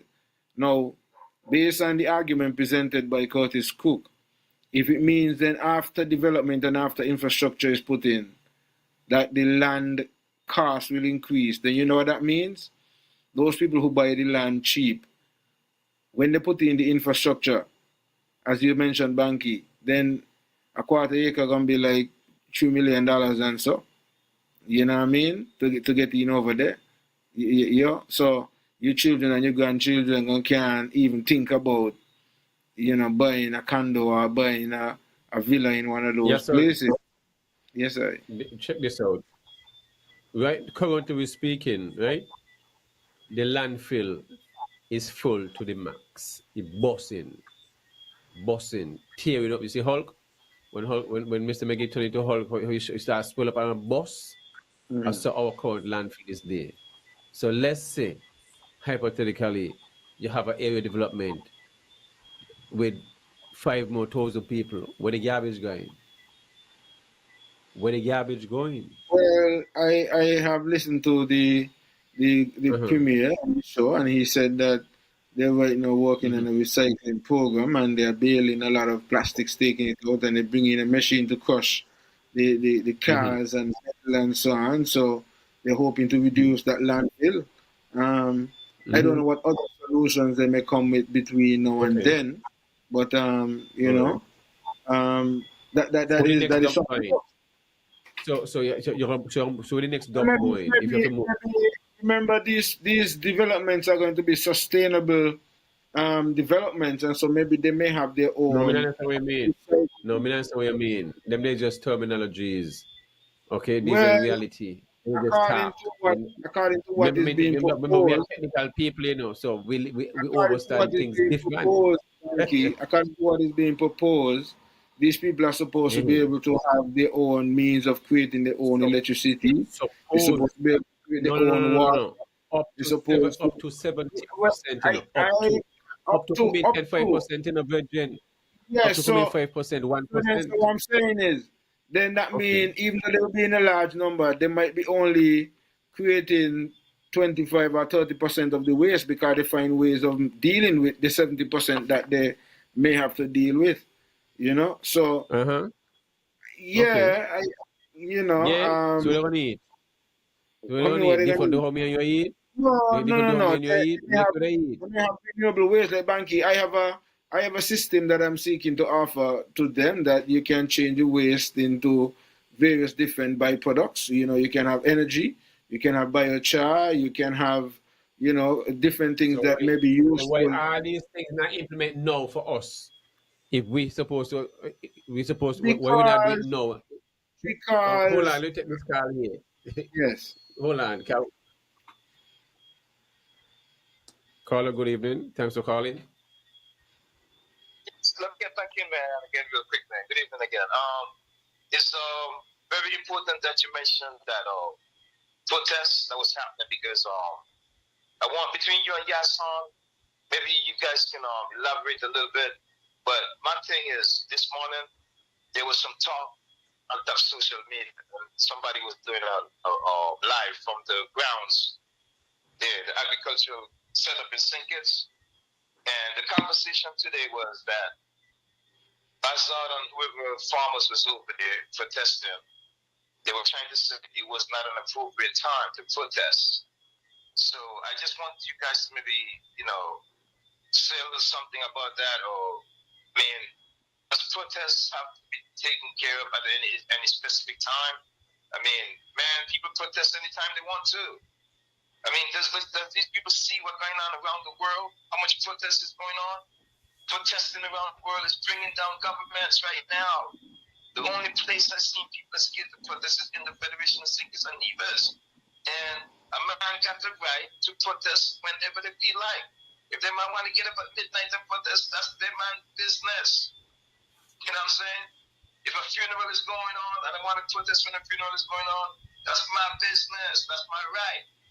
I can't see how these people are trying to quell and control and tell people when and where to protest. If you want to protest during country hour when people are home, you do it. You catch the people attention while you got there. So I don't know if you guys can expand on that, man, but kudos to you guys for continuing the conversation. Thanks. I appreciate it, caller. Thanks for calling. Yahsonn, to the caller. There's any time, no time out, which is when if you want to protest, you protest at any time, at any event, wherever it want. It doesn't matter. But that doesn't mean they won't have people who are going to disagree with what you're doing, because it's not in favor of what they want, or how it might make our government look bad, or what our institution look bad. And says that's people never want nobody to protest, especially when you have people have large activity like this Caribbean Week of Agriculture. We have people from all throughout the Caribbean, from Latin to Spanish to the Dutch speaking, all over, coming here and to see when you're going to at the entrance to see people protesting against these things. I mean, if you have to send a message, it's each of us can protest if we want to. And this is the thing is, we say we live in a democracy, but really these words and terminologies and honorable and all these different they don't really exist. You see? So I always tell my children, if I any way and I feel don't want to stand up to the national anthem, don't stand up. Don't nobody force you to stand up. Because they see all kind of things going on around, and ain't nothing on their country above self. I go places and I don't stand up to the national if I don't want, but they can make me stand up. Because the ministers and them who run in the countries, they are canning us. So how they know come and tell me country above self when I can see it's not tangible in the stuff that you do? You see what I mean? So I'm for one, don't worry about the masses. And I try to instill my youth in them. Be different. Be you. Don't worry about who this and who that and who say what. Because at the end of the day, when you leave that area, you're going your way, they're going their way. They have their reason why they do things. And if you're going to believe in things, always remember, they're lash back. But don't worry about it. Defend what you stand for. Because no one can tell me, because they can't prove to me we just had 42 years of independence and we're giving away big gifts of land for large development and all these things. And yes, you're going to say this is good. These things are not good. It's not. So we got to be truthful within ourselves. The same gentleman, it's unless that a gentleman is coming up to say he write the same country above self, and they can't even give the man some credit. They need all kind of this and all kind of that and all kind of something. I mean, they got to honor the man. If he's the one, nobody come out and say, nah, I had him, or whatever. So, I mean, there must be people around to know if this man penned this thing. So it's just to show you, you're using things that people, I mean, not even something acknowledgement for these things. So how can these things went and turn for not and even realize it? It's so much we have done in 42 years. We still ain't getting compensation for the Christina disaster. These are things is not settled. And we're just moving along and just playing party politics. I mean, there are times, Yahsonn, I just really feel, I mean, just this shows is not even really needed, because I'm convinced in the next 30 years, this conversation will still be going on. I'm convinced they will still be going on because of the way of the mentality of our people. We are too blinded, and we are not being honest amongst ourselves. We have nearly 100 churches and navies alone. I'm not even including what is going on in St. Kitts. Because the voters are the church goers. The voters are the everyday people, and the non-goers are whatever it is. So what are we really saying? What are we going to church for? What are we have all these religious practices for? What are the purpose of these things? When we're lying to ourselves because one or two are you benefiting? What is the purpose?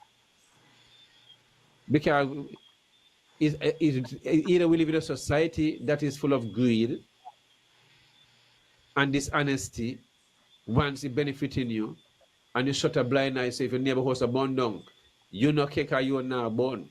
So let he house burn down. Because he in a way that he in a green or he in a blue, so me not help he. We gotta come better than that. You see, we gotta come better than that. You go ahead, son. Well, that's the thinking of many, Banky, and sometimes, it's a challenge for us to be able to, see these things and say, well, by you can't believe or you don't want to believe that your people would be so willing to deal with things like that. But then you see the reality. Like, for example, one of the reasons why Guyana is in a position where Guyana is can feed itself without having to deal with any level of imports. Guyana would have increased the agricultural budget by over 400%. 400%. 400%. Whilst here in St. Kitts and Nevis, we're talking about food security and 25 by 20 and 20 by 30 agenda and so on. And we are reducing the agricultural budget. It is already significantly low. And then for some reason they would have had some cutback of 25% and so on. And maybe looking forward to cut back by another 25%. So you look and you listen to sometimes, a lot of the lip service that's being paid. And I'm going through this because I'm leading up to what you asked in relation to, or what the caller asked to, in relation to if it's a good time to protest and so on, right?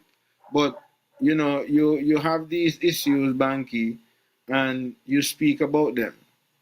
You complain, you do all kind of things, and then you get no result. And like I say, you have these people who make these fancy speeches. So you start from the politicians who have all these fancy speeches when it's convenient. So you have Agriculture Week and so on, and I'm sure you would have heard from all of these ministers and so on, especially the ministers who are related to agriculture and so on, and all the nice things that they would have said and so on. And these are the same people who cut in the budget. These are the same people who go and cut the budget by 25%. And then you would see, when it's whether it's World Food Day or when it's agricultural exhibition or whatever, and you see all the nice promotion and so on. And then you go and you talk to some of the farmers on the ground, and you get a whole different perspective.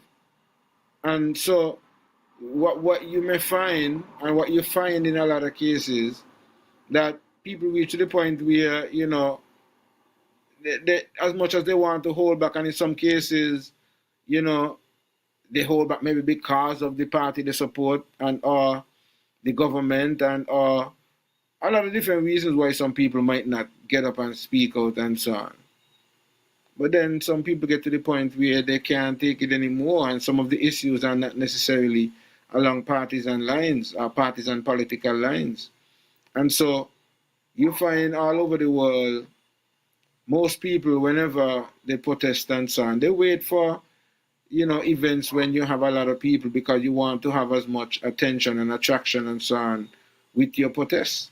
So yes, it might be not timely for the government and the Ministry of Agriculture and so on, but timely for those who have their grievances and their issues and so on, and they want them heard.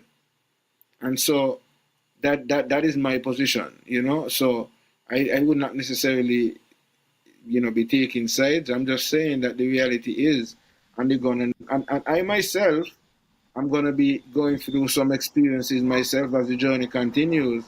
So I might be in the not too distant future, whether I have a good story to share, or maybe in the position where I might be having grievances like some of these people as well, or these other farmers as well. So it's not in a position for me right now to really critique their judgment in terms of their timing to do the protests and so on. My thing is, we do have some serious issues where agriculture is concerned in St. Kitts and Nevis, and it cannot be fixed the way that we are seeking to continue to fix things. And this is part of the problem.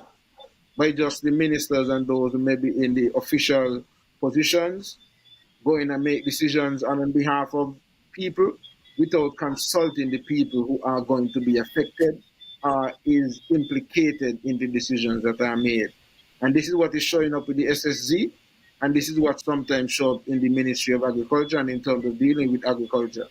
Because if you don't have serious counsel and serious consultations with the farmers who you are supposed to be doing these things for, and on behalf of, and expect to make you and your ministry and so on be as productive as it could be, then part of the equation is not fixed, and it's not going to be fixed, and you're going to always have these kind of issues.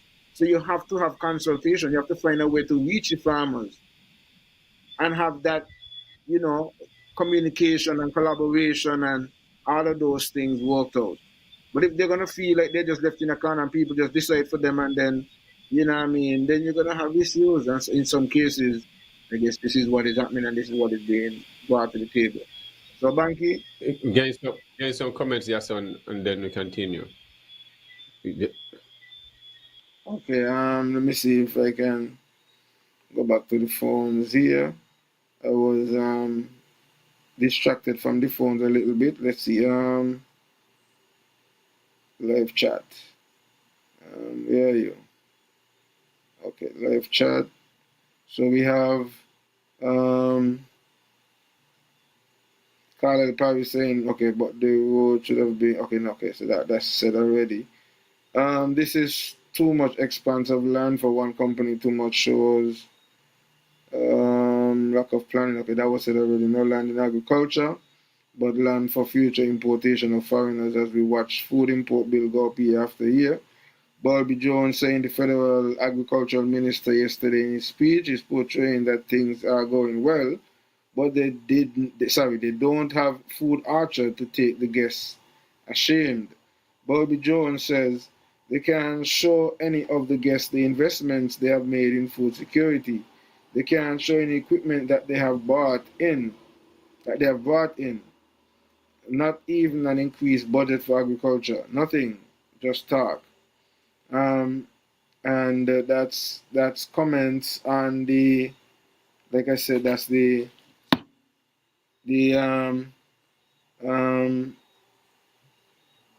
YouTube side of things. Let's see what's going on the Facebook side of things now. On the Facebook side of things, any new comments? Okay, Steve says, nothing is wrong with the way you think, bro. That's how we learn from each other, bro. Each one teaches the other. Steve Mills saying we need our Gen Z to wake up and let their voices be heard around the world.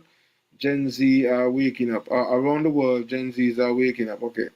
Steve Mills saying, right, Yahsonn, money has been taken already. I definitely believe that. Steve Mills saying again that was the best time for the farmers to protest because the government claims that we are heading for food security, but it's a farce. Steve Mills saying, while in Nevis, the agricultural minister is more interested in playing his greater in a string band. How is that possible with how is that possible? What string band have to do with agriculture? I'm wondering if he had the bad way to sing this for the agriculture week. It's not that late moment. That's a late moment, yeah. Not funny, but just for transparency, Mr. Mills, the minister, he is also the minister of culture, and I guess being in a string band and playing the greater and so on has to do with the presentation of culture, which he is also in charge of. So, just for clarity in that regard and transparency in that regard. But I get your point, though. Definitely get your point in relation to that, because even though I am justifying that, Steve, I have my grievances, and my grievances stem from the cannabis side of things, because I don't even want to get into the other parts of agriculture. I am just going to deal with the cannabis side of things. We have not heard anything from the minister, and it is on his portfolio, meaning that he's being paid. He is being paid to speak about it. He's been paid to introduce it. He's been paid to stimulate the cannabis economy, and to not even speak about it. And I saw him make a post the other day talking about the SSZ. I was, look, I was like, Mr. Evelyn, let's talk about cannabis. Cannabis provides an opportunity for diversifying the economy. And if you're really serious about diversifying the economy and improving the agricultural sector, then you should be really looking to cannabis as that way. And to see that you have not even entertained a discussion, any debate, any topic at all, I don't want to hear you commenting on the SSZ. And especially in the light that you commented on it, because it was not necessarily in the light that we who are looking to get it repealed and addressed was looking at it. So while I'm on that as well, I am calling out the Honorable Jeffrey Hanley as well where that is concerned, because he is responsible for a very important aspect of the cannabis industry, one that I think a lot of people have been overlooking, because the government have hijacked the cannabis industry and have us focusing on the medical cannabis aspect of things, and are not paying much attention to the recreational or personal use and spiritual or religious use of cannabis. And those aspects fall under the Yahsonn, Ministry of Ecclesiastic Affairs. And that you hear the ministry is premier Wednesday night. Jeffrey The Hanley. premier said the free up, the Hold premier on, said the hold free on, up the herb and hold stop on, lock up Bankie. people. Hold on. Because this is the point that I'm making. They got a lot of fancy speeches. But what is he doing? Okay. Because right now, most of the lockup that we see happening is in Nevis. We see the locking up happening. And he is the All right. premier. And he's not calling on All his right. Minister of Agriculture to come and deal with cannabis. So that's why I'm saying Point these guys have taken. fancy speeches when it's Point convenient. taken. When it's convenient, he gonna get the most. And the premier, he's very good at that. He's very good at playing and preying on the emotions of the masses. I mean, look at that. He ended up creating a whole stimulus, because when he went to the event and sing it, he said he saw Mr. Nubian outside, and Nubian. Yes. Nubian had a strain of cannabis called the Sheriff, and he took Yes. a picture with it. But at the same time, on Nevis, his Minister of Agriculture is doing absolutely nothing in regards to cannabis and stimulating the economy. He himself, when he came on our Yahsonn. program and asked him about it, he had nice things to say about it, but in reality, no steps have been made forward. And at the end of the day, we would say the buck stops with him. Because even though he is a Minister of Agriculture, the Minister of Agriculture falls under him still as the head of the cabinet. And if you have a minister who is responsible on his portfolio for dealing with cannabis and he's doing absolutely nothing, not even having a conversation, well, Mr. Premier, we calling you out on it too. So, I mean, we need to have some serious discussion and debate in terms of what cannabis can do in terms of helping the agricultural industry and putting agriculture in a We, position where where it can generate just as much funds as tourism, maybe even more, and then they would see the need to invest more in agriculture. If you really want to shift the economy and get you 25 by 25, why not invest even $200 million into agriculture? Why not allocate lands? Because you're trying to sell out the lands. Why not do like you were doing, Bankie? Demonstrate to the government that, look, instead of selling out these lands, we could occupy hundreds of acres of land with orchards, whether it's sugar apple, whether it's coconut, whether it's avocado, whether it's, mango, whether it's guava. And instead of selling out the lands, here is it now that we have opportunities to utilize the lands, make money, and still keep the lands. And as we are saying, no lands have been specially allocated. And if none is allocated, then that is a reason for you to go and what they call it there, acquire Yeah, Mark. for that purpose. Yeah. Acquire it, you need to buy it back from the people. Say, hey, look, food security is important. We need a couple hundred acres of land for agriculture. So whoever owns these lands here, I'm sure the people would be more happy with that than to say you're encouraging people to sell lands to the foreign developers to create whatever it is special zone that you want to create out there. So these are some of the things that I have issues with. So the Honorable Jeffrey Hanley, where ecclesiastic is concerned, Ministry of Ecclesiastic is concerned, the people need to be able to get their 5 trees license. The people need to be able to get their 56 grams license. The people who want to set up a cannabis lounge should be able to go to the ministry and get these things. These things are not in place. And if you all are really serious about diversifying the economy, why is it that you all are dragging your foot in the cannabis industry, but yet so quick to rush in the house and do this SSZ and gazette it, and now seeking to encourage people to sell out their lands to be a part of it? When some of these people can be looking to lease these lands to some cannabis developers, and nice would be to have all they full up with some greenhouses with cannabis and some tomato and some strawberry and all these different things going over there in containers, celery and cauliflower and broccoli and kohlrabi and all of these things that the hotels may need and so on.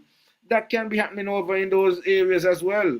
And those lands could continue to belong to local people, and we create enough food to not just feed ourselves, but we will be able to feed whether it's Stacia, Montserrat, Anguilla, St. Martin. No boats got to come from Dominica anymore. We could have our own boat system shipping these things throughout the region and so on. If we are really serious, and these things, they're not no pie in the sky things that we hear talking, Bankie. These things are things that can be realistic if we have the people who have the vision and seek to put their monies where their mouths are. Ain't no rocket scientists. Yahsonn, the Minister of Agriculture was asked, what is Nevis doing when it comes to cannabis by Ras Aya? And on the radio show that the minister hosts when the premier is not there. And Ras Aya was told by the minister, well, the federal government is taking the lead and we are following.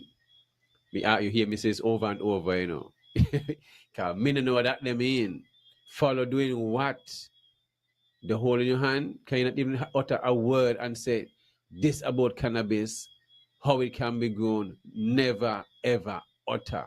The only mouth speak is the premier.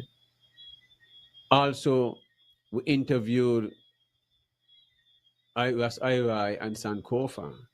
Ras Irai sit at the Cannabis Board of Authority Board. And he mentioned months now, the authority sent letter to the Minister Eric Evelyn for them to come over to Nevis to have town hall meeting and discussion with the people and with him. You hear Ras Irai saying that up to now, there's a response. Maybe the letter last, maybe the email gone different places, wrong email and all kind of something. But I just want to regurgitate it.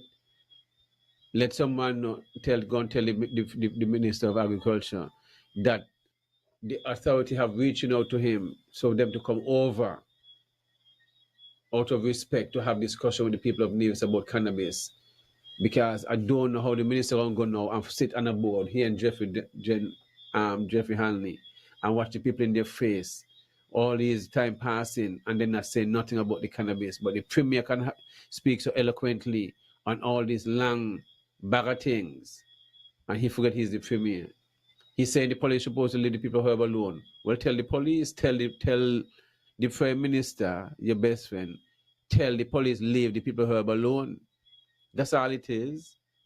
Because the reality is, the tourism department will have the music festival, carnival gonna be coming up, and you'll have a different fringe event and different stuff where cannabis is a part of it. You hear nothing happening. So what are we really doing if we're gonna be educated to move into an industry? Yahsonn, I for one still gonna stick with this, Ain't nobody need no license for no 5-3. And 5-3 is not enough because Sankofa and them never agree to no 5-3. So all that need to go up to the drawing board. That's just the reality. This is just the reality. And you see, when you're infringing on people's right, because seeds is not illegal, yet you still take away people's seeds. Cannabis seeds are not illegal, you're still taking them away and all these things. You don't go into the house and say the plant is a non-poisonous plant, And them say so, not me. Because them say they move into medical, so they have to take out the non-poisonous part of it. But yet, well, me not need no license to go on a banana tree. Me not need no license to go on a papaya tree. Neither no watermelon, neither tomato. So what me need license to go ganja plant for? Me need no license to go to ganja plant. Because me plant herb, me not plant food neither, because both of them go hand in hand. So me not overstanding things there. You still have people set in their ways and their belief systems and want to be forcing it down people's throat. And these things are wrong. But yet, when they're supposed to stand up for with the Christian disaster, they are not doing these things. All the bad they have done to people like me who use herb as a sacrament and done nothing and charging them money and locking us up for our rights. Compensation is needed. Same thing like the Christian is, compensation is needed, because these things will not be overlooked, because too much people have been through torture for the use of cannabis when the herb was always there set in ingrained in the Constitution.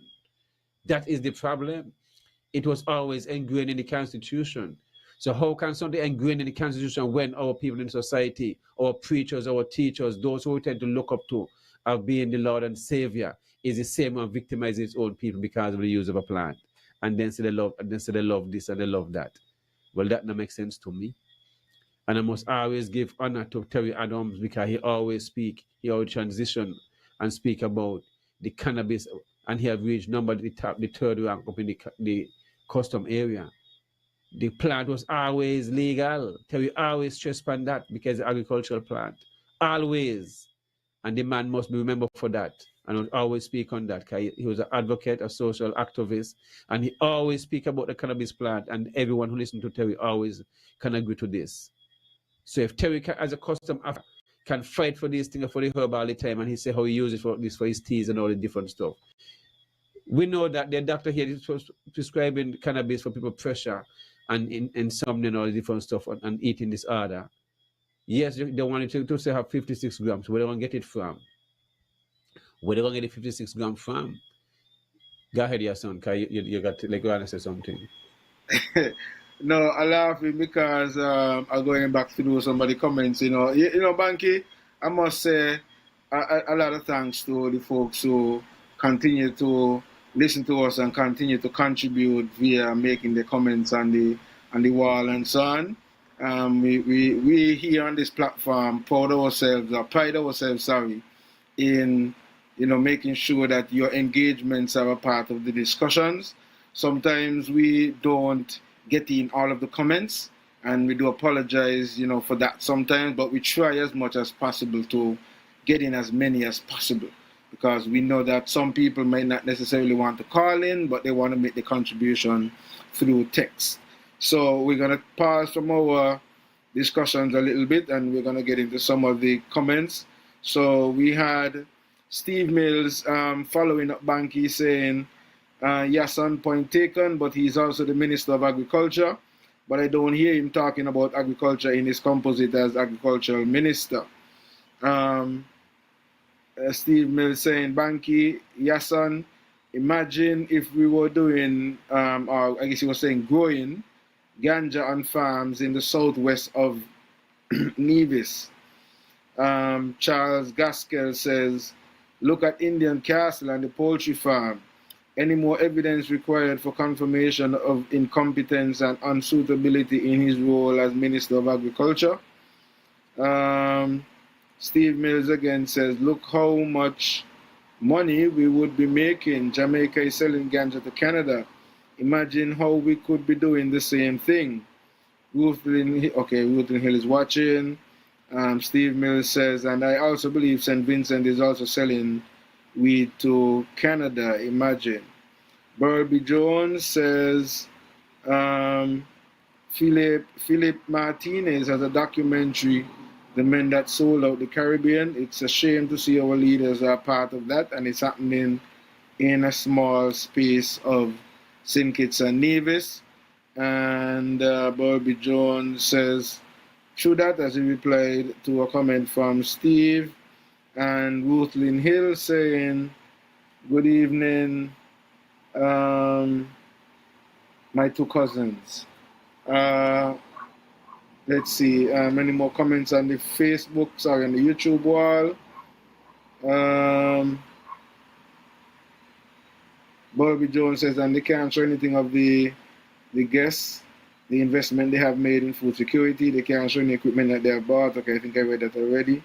Bobby Jones says, true, yes, or no increased budget in agriculture. Just said that on the chat. Oh, okay, yes, that you commented that on the Facebook. Yeah, you know, a lot of lip service, and we will hear a lot of that fancy speeches, and so especially around this time. But well, I think Bankie would have stepped away a little bit from the microphone, Charles. Bankie, well, I guess when he comes back, I will ask him about that. Okay, Bankie, as you put back on your headphones, Charles Gaskell was asking how is the yellow jackfruit, how is the yellow dragon fruit. Actually, that's one of my favorite fruits, you know. Well, the madam may cut it yet, so it's, you know, they get something unique. You know, if you get the madam first preference, so the madam may use it as yet. But hopefully she eat it this evening, but I already presented to her, so give thanks, Charles, enough respect, appreciate that. The yellow dragon fruit, the yellow dragon fruit is one of my favorites. At least, well, sorry, I think there are two types. I think there's the yellow big one, like but then white. there's the yellow small one, a little small one with a kind of translucent on the inside, like a translucent kiwi on the inside. White, it should be white, whitish. White. Okay, so that's a different yellow one there. So there's a smaller yellow one that it comes very small. It's not really big. It's not big like the average like dragon fruit that comes, like, you know, maybe big like this. It's pretty small, maybe about like this size, but it's nice. It's yellow. The skin is yellow on the outside, but and then you cut it on the inside, it's more like translucent, not fully transparent, but translucent. Yes. Nice variety. But I have right now I have the red and the white one flowering. I mean, I like all of them is fine to me. I'm not a really picky person, especially when something is unique. In a sense, even though sometimes it's some certain things might have it. So, growing up, to the truth, when we used to eat tamon, when they call them babel, they not even get time to turn into tamon. We eat them off raw, small, even eating lime and them different golden apple and different stuff. We eat them green the same. So now we are adult. We just, I guess our taste buds is different to when you're a child. You like sour things. Right. They say to yeah, it's just yes. He's pointing out that the translucent white has spikes all over, very small, Yahsonn. That's Charles Gaskell saying that. And yes, that's true. Yes. I didn't even remember the spiky part of it, yes, because they're very spiky, so you kind of have to pick them with gloves or something, otherwise the spikes stick in your finger, similar to like the cactus, the little spikes on the cactus. Yeah. He has some, well, I guess the same family, because they're cactus family anyway. But yes, I love those little translucent ones, Charles. I think it is something that we need to, and these are things that, you know, Bankie, sometimes these things grow overseas and we think that, you know, they're only limited to grow in certain regions and so on. But, you know, we could have some, you know, orchards. We could have some huge acres of just, you know, dragon fruit growing. And you know, reduce having to import these things and reduce the actual huge cost that you will get in the supermarkets and so at this point. So, you know, Bankie, we have taught these things, and, you know, time does, you know, flow, and, you know, we ain't even get into a lot of the things that we could be getting into. But, you know, as we're going to be wrapping up, I want to say that it seems as if, though, that overall, the government of St. Kitts and Nevis would have had a very successful Caribbean Agricultural Week. seemingly, I didn't go physically, but like I saw a lot of the clips and so on social media.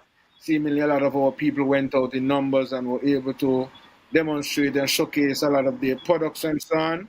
That is very important at those kind of settings because networking is going to be critical. Other people from different regions are going to see your products, and if there are possibilities of collaborating and or distribution linkages where they may be interested in getting your products in another Caribbean territory and or to white paper it or white label it for some other company and so on. The networking in events like those are very, very critical. So I'm hopeful that a lot of our people were able to do that. I hope next time around, because I don't think this event is going to come back here pretty soon, because I think they take it to different territories every year. But I'm hopeful that next time around, Nevis is, placed on the radar so that maybe even 1 or 2 days, events could have come to Nevis or could come to Nevis, and maybe some, whether it's trips to visit farmers and or agro processors and or have a, I don't know, but I'm just thinking along that line, and I want to continue to encourage folks to listen to Real Entertainment Network, subscribe to our YouTube platform. Feel free to engage with us. We are very much open to engagement and sharing your comments and feedback. And we are always passionate about agriculture. We don't get personal here. We deal with the issues, and if we need to call you out, or we call a spade, and that's what it is. It has nothing to do with anything personal or being personal with anybody. Sometimes people might get offended, and even Bankie himself. If I need to call out Bankie, I call out Bankie. Like right now, one of the things I need to call out Bankie and is the fact that, and I think Bankie, one of the caller alluded to it, I think on the last program, that every time you come on the program, you need to make sure that you mention that you are going to be running for the next election coming up, and it's your platform, and you have to use every opportunity to put that plug in.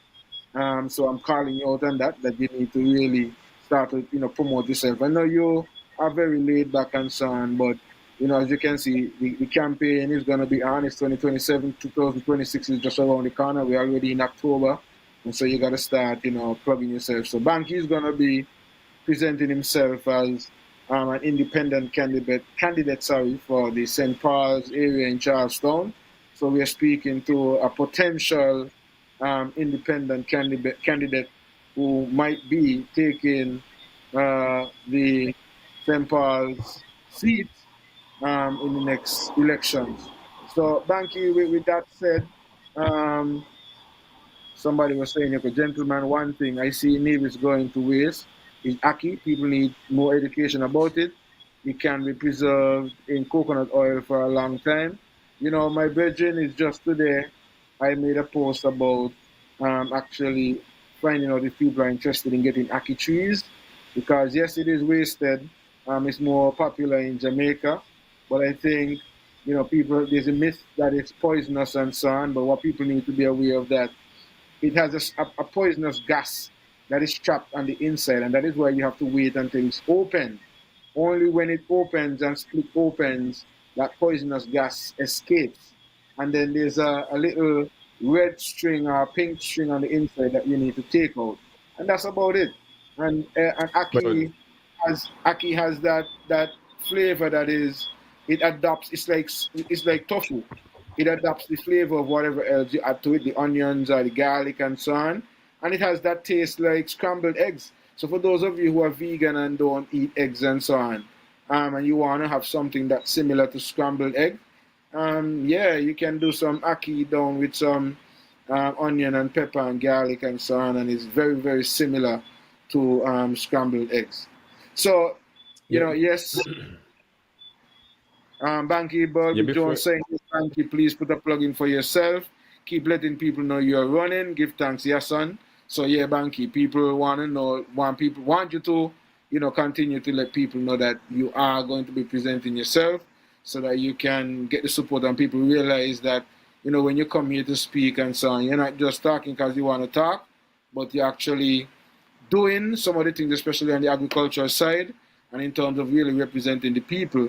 You really want to see certain things done, and you're putting yourself in a position where you can do more for the people. And so, with the hope that the people recognize and will give you the support that is necessary. Yeah, let me go back, trickle back on the Aki part of it. I myself have a few Aki trees on the farm, and usually it's in very high demand. As I said, I had delegate from the Bahamas with I get a visit from someone who come with a part of the delegation who work in the Ministry of Agriculture, and then they had a workshop on Aki. Just as I said, nothing is coincidental, Because now we're speaking about Aki, so he just designed that way.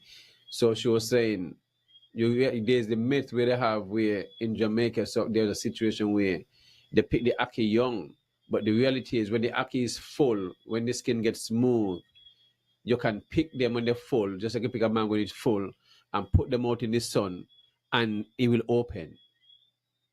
You see? Yes. So it's just about educating, you understand?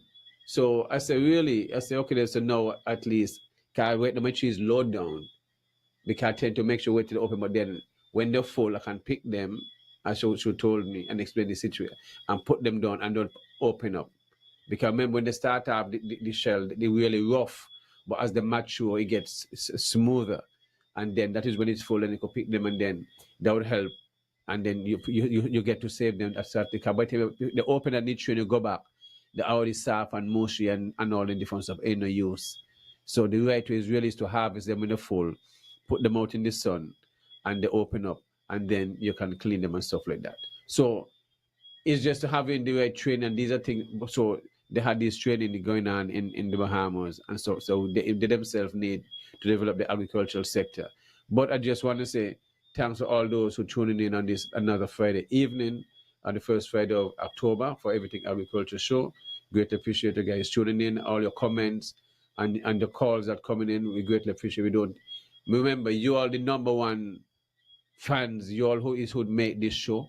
Without you guys listening, being a part of it, this show don't exist. So we can't take you guys for granted, and we never do. We appreciate every part of it, all the comments, and we don't take nothing personal. This show is totally different to where everything is content here, and it's all about educating the general public and doing things different. Yahsonn, just want to also remind folks coming up next week, Wednesday, 4:30 at the Charleston Secondary School, the PTA meeting. Parents and guardians come out and listen. I mean, I'll have to be there as the PRO. Also, the 18th of this month, you're still having the Miss CSS pageant, and also in St. Kitts, the SPACs open World Food Day activity where they have at the Sandy Point Court, where they have also the high school cooking competition and all this different stuff. So different vendors will be taking part, different music and all the different stuff. So definitely want to encourage all to go out and support those two events. The one in St. Kitts at the Sandy Point, which packs big up Chosai and the crew, and the pageant at CSS that will be at the cultural complex.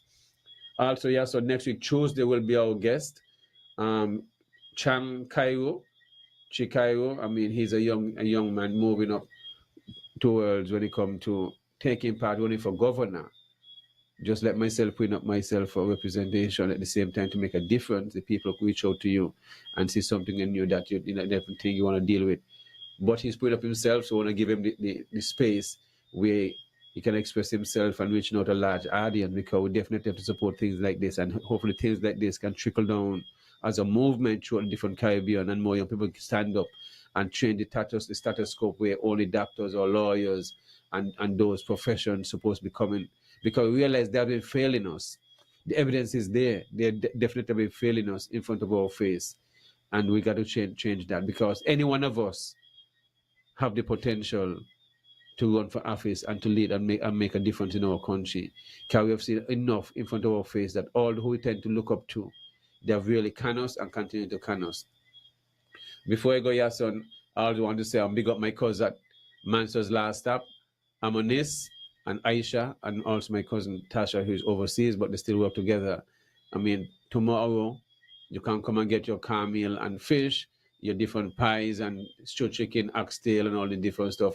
Wednesdays you can get different meal at the same. But Thursday they really started cooking where you can get the ground food and fish and cook up. And Friday you get a day like today you get your cook up with where they pig more just without any pig pork in it or whatever it is. And on Saturdays you get your different choices, especially cornmeal and fish. Everything is cooked right and to order, especially cornmeal and fish, so you get it hot and nice and stuff like that. Also, we have avocados on the farm, bananas, plantain, and all that. So cassava, by orders, you order the cassava, you just dig them out to get them fresh at the same time. So definitely gotta give thanks for all those who continue to support. Mansour's Last Stop and Shabazaga next. But yes, before I go, I want to play this young man here, Cairo, so at least you guys can listen and hear what this youth is all about. Cairo, a proud son of the Virgin Islands. I am not a politician. I am a hard-working man, just like you. Over time, I have watched our elderly struggle and our youth lose hope. I never had planned to run for office, but I spoke up against corruption, the violence, and the greed. And the people listened, and they asked me to lead. And I've realized, maybe this isn't politics. Maybe this is purpose. So I am letting you know and everybody know that I will be running for governor for the 2026 election. This isn't about power. This is about change, real change for our youths, our elderly, for all of us. We may not have all the money, but with unity, we can't lose. So let we take back our future. Together, it's the time for a new kind of leadership, people. A leadership that is grounded by honesty and integrity and real people. Let me tell you something, right? Every generation must try, because someday we're going to get it right. I need you to back me on this. I need you to stand with me as I stand with you, marching with you, pushing for you. Together, we can build a Virgin Islands where our youths are empowered, our elderly are respected. Yahsonn, that's some powerful word by a young gentleman. As you see there, putting up yourself for governor, and this is where you need the youths and them. As earlier you hear Steve Mills saying, the Gen Z, that's what he's saying, eventually gonna stand up, and this is one of them right here. This is the reality. We really can't be fooled. We have our politicians them taking our resources. We're not benefiting small businesses, farmers. We should, when I say farmer, we understand, I mean fisher folk all within the agricultural sector. It's not just cash crops alone. The small ruminants, the fishing industry, those in the value added product, agriculture need a lot of resource.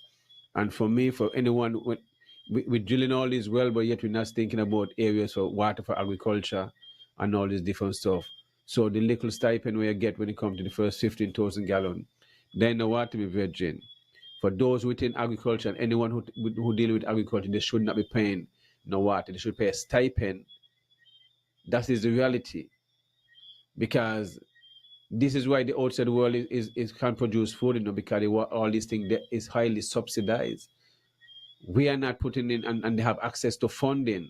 We don't have access to this heavily funding, and this is what we need to do, because we're giving away millions of millions to failing investors and investment.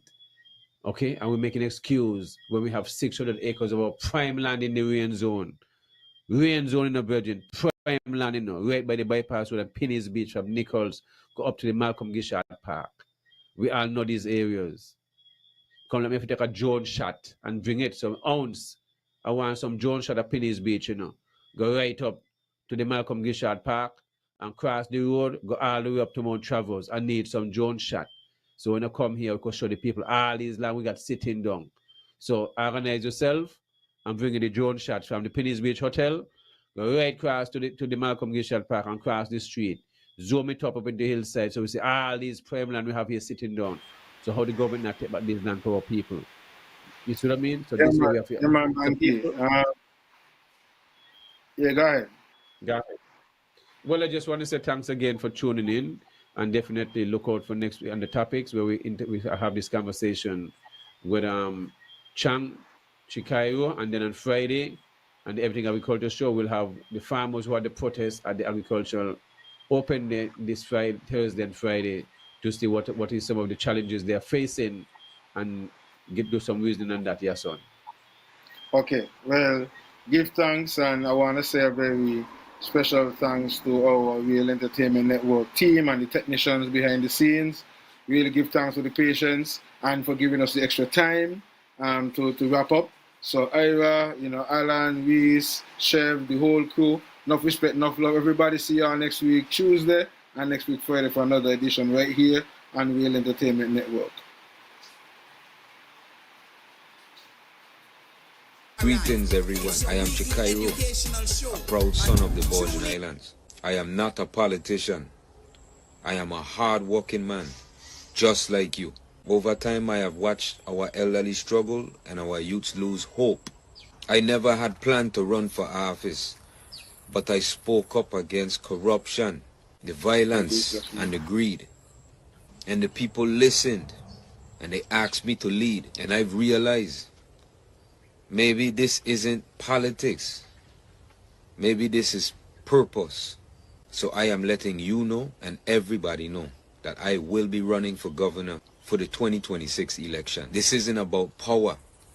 This is about change, real change for our youths, our elderly, for all of us. We may not have all the money, but with unity, we can't lose. So let we take back our future.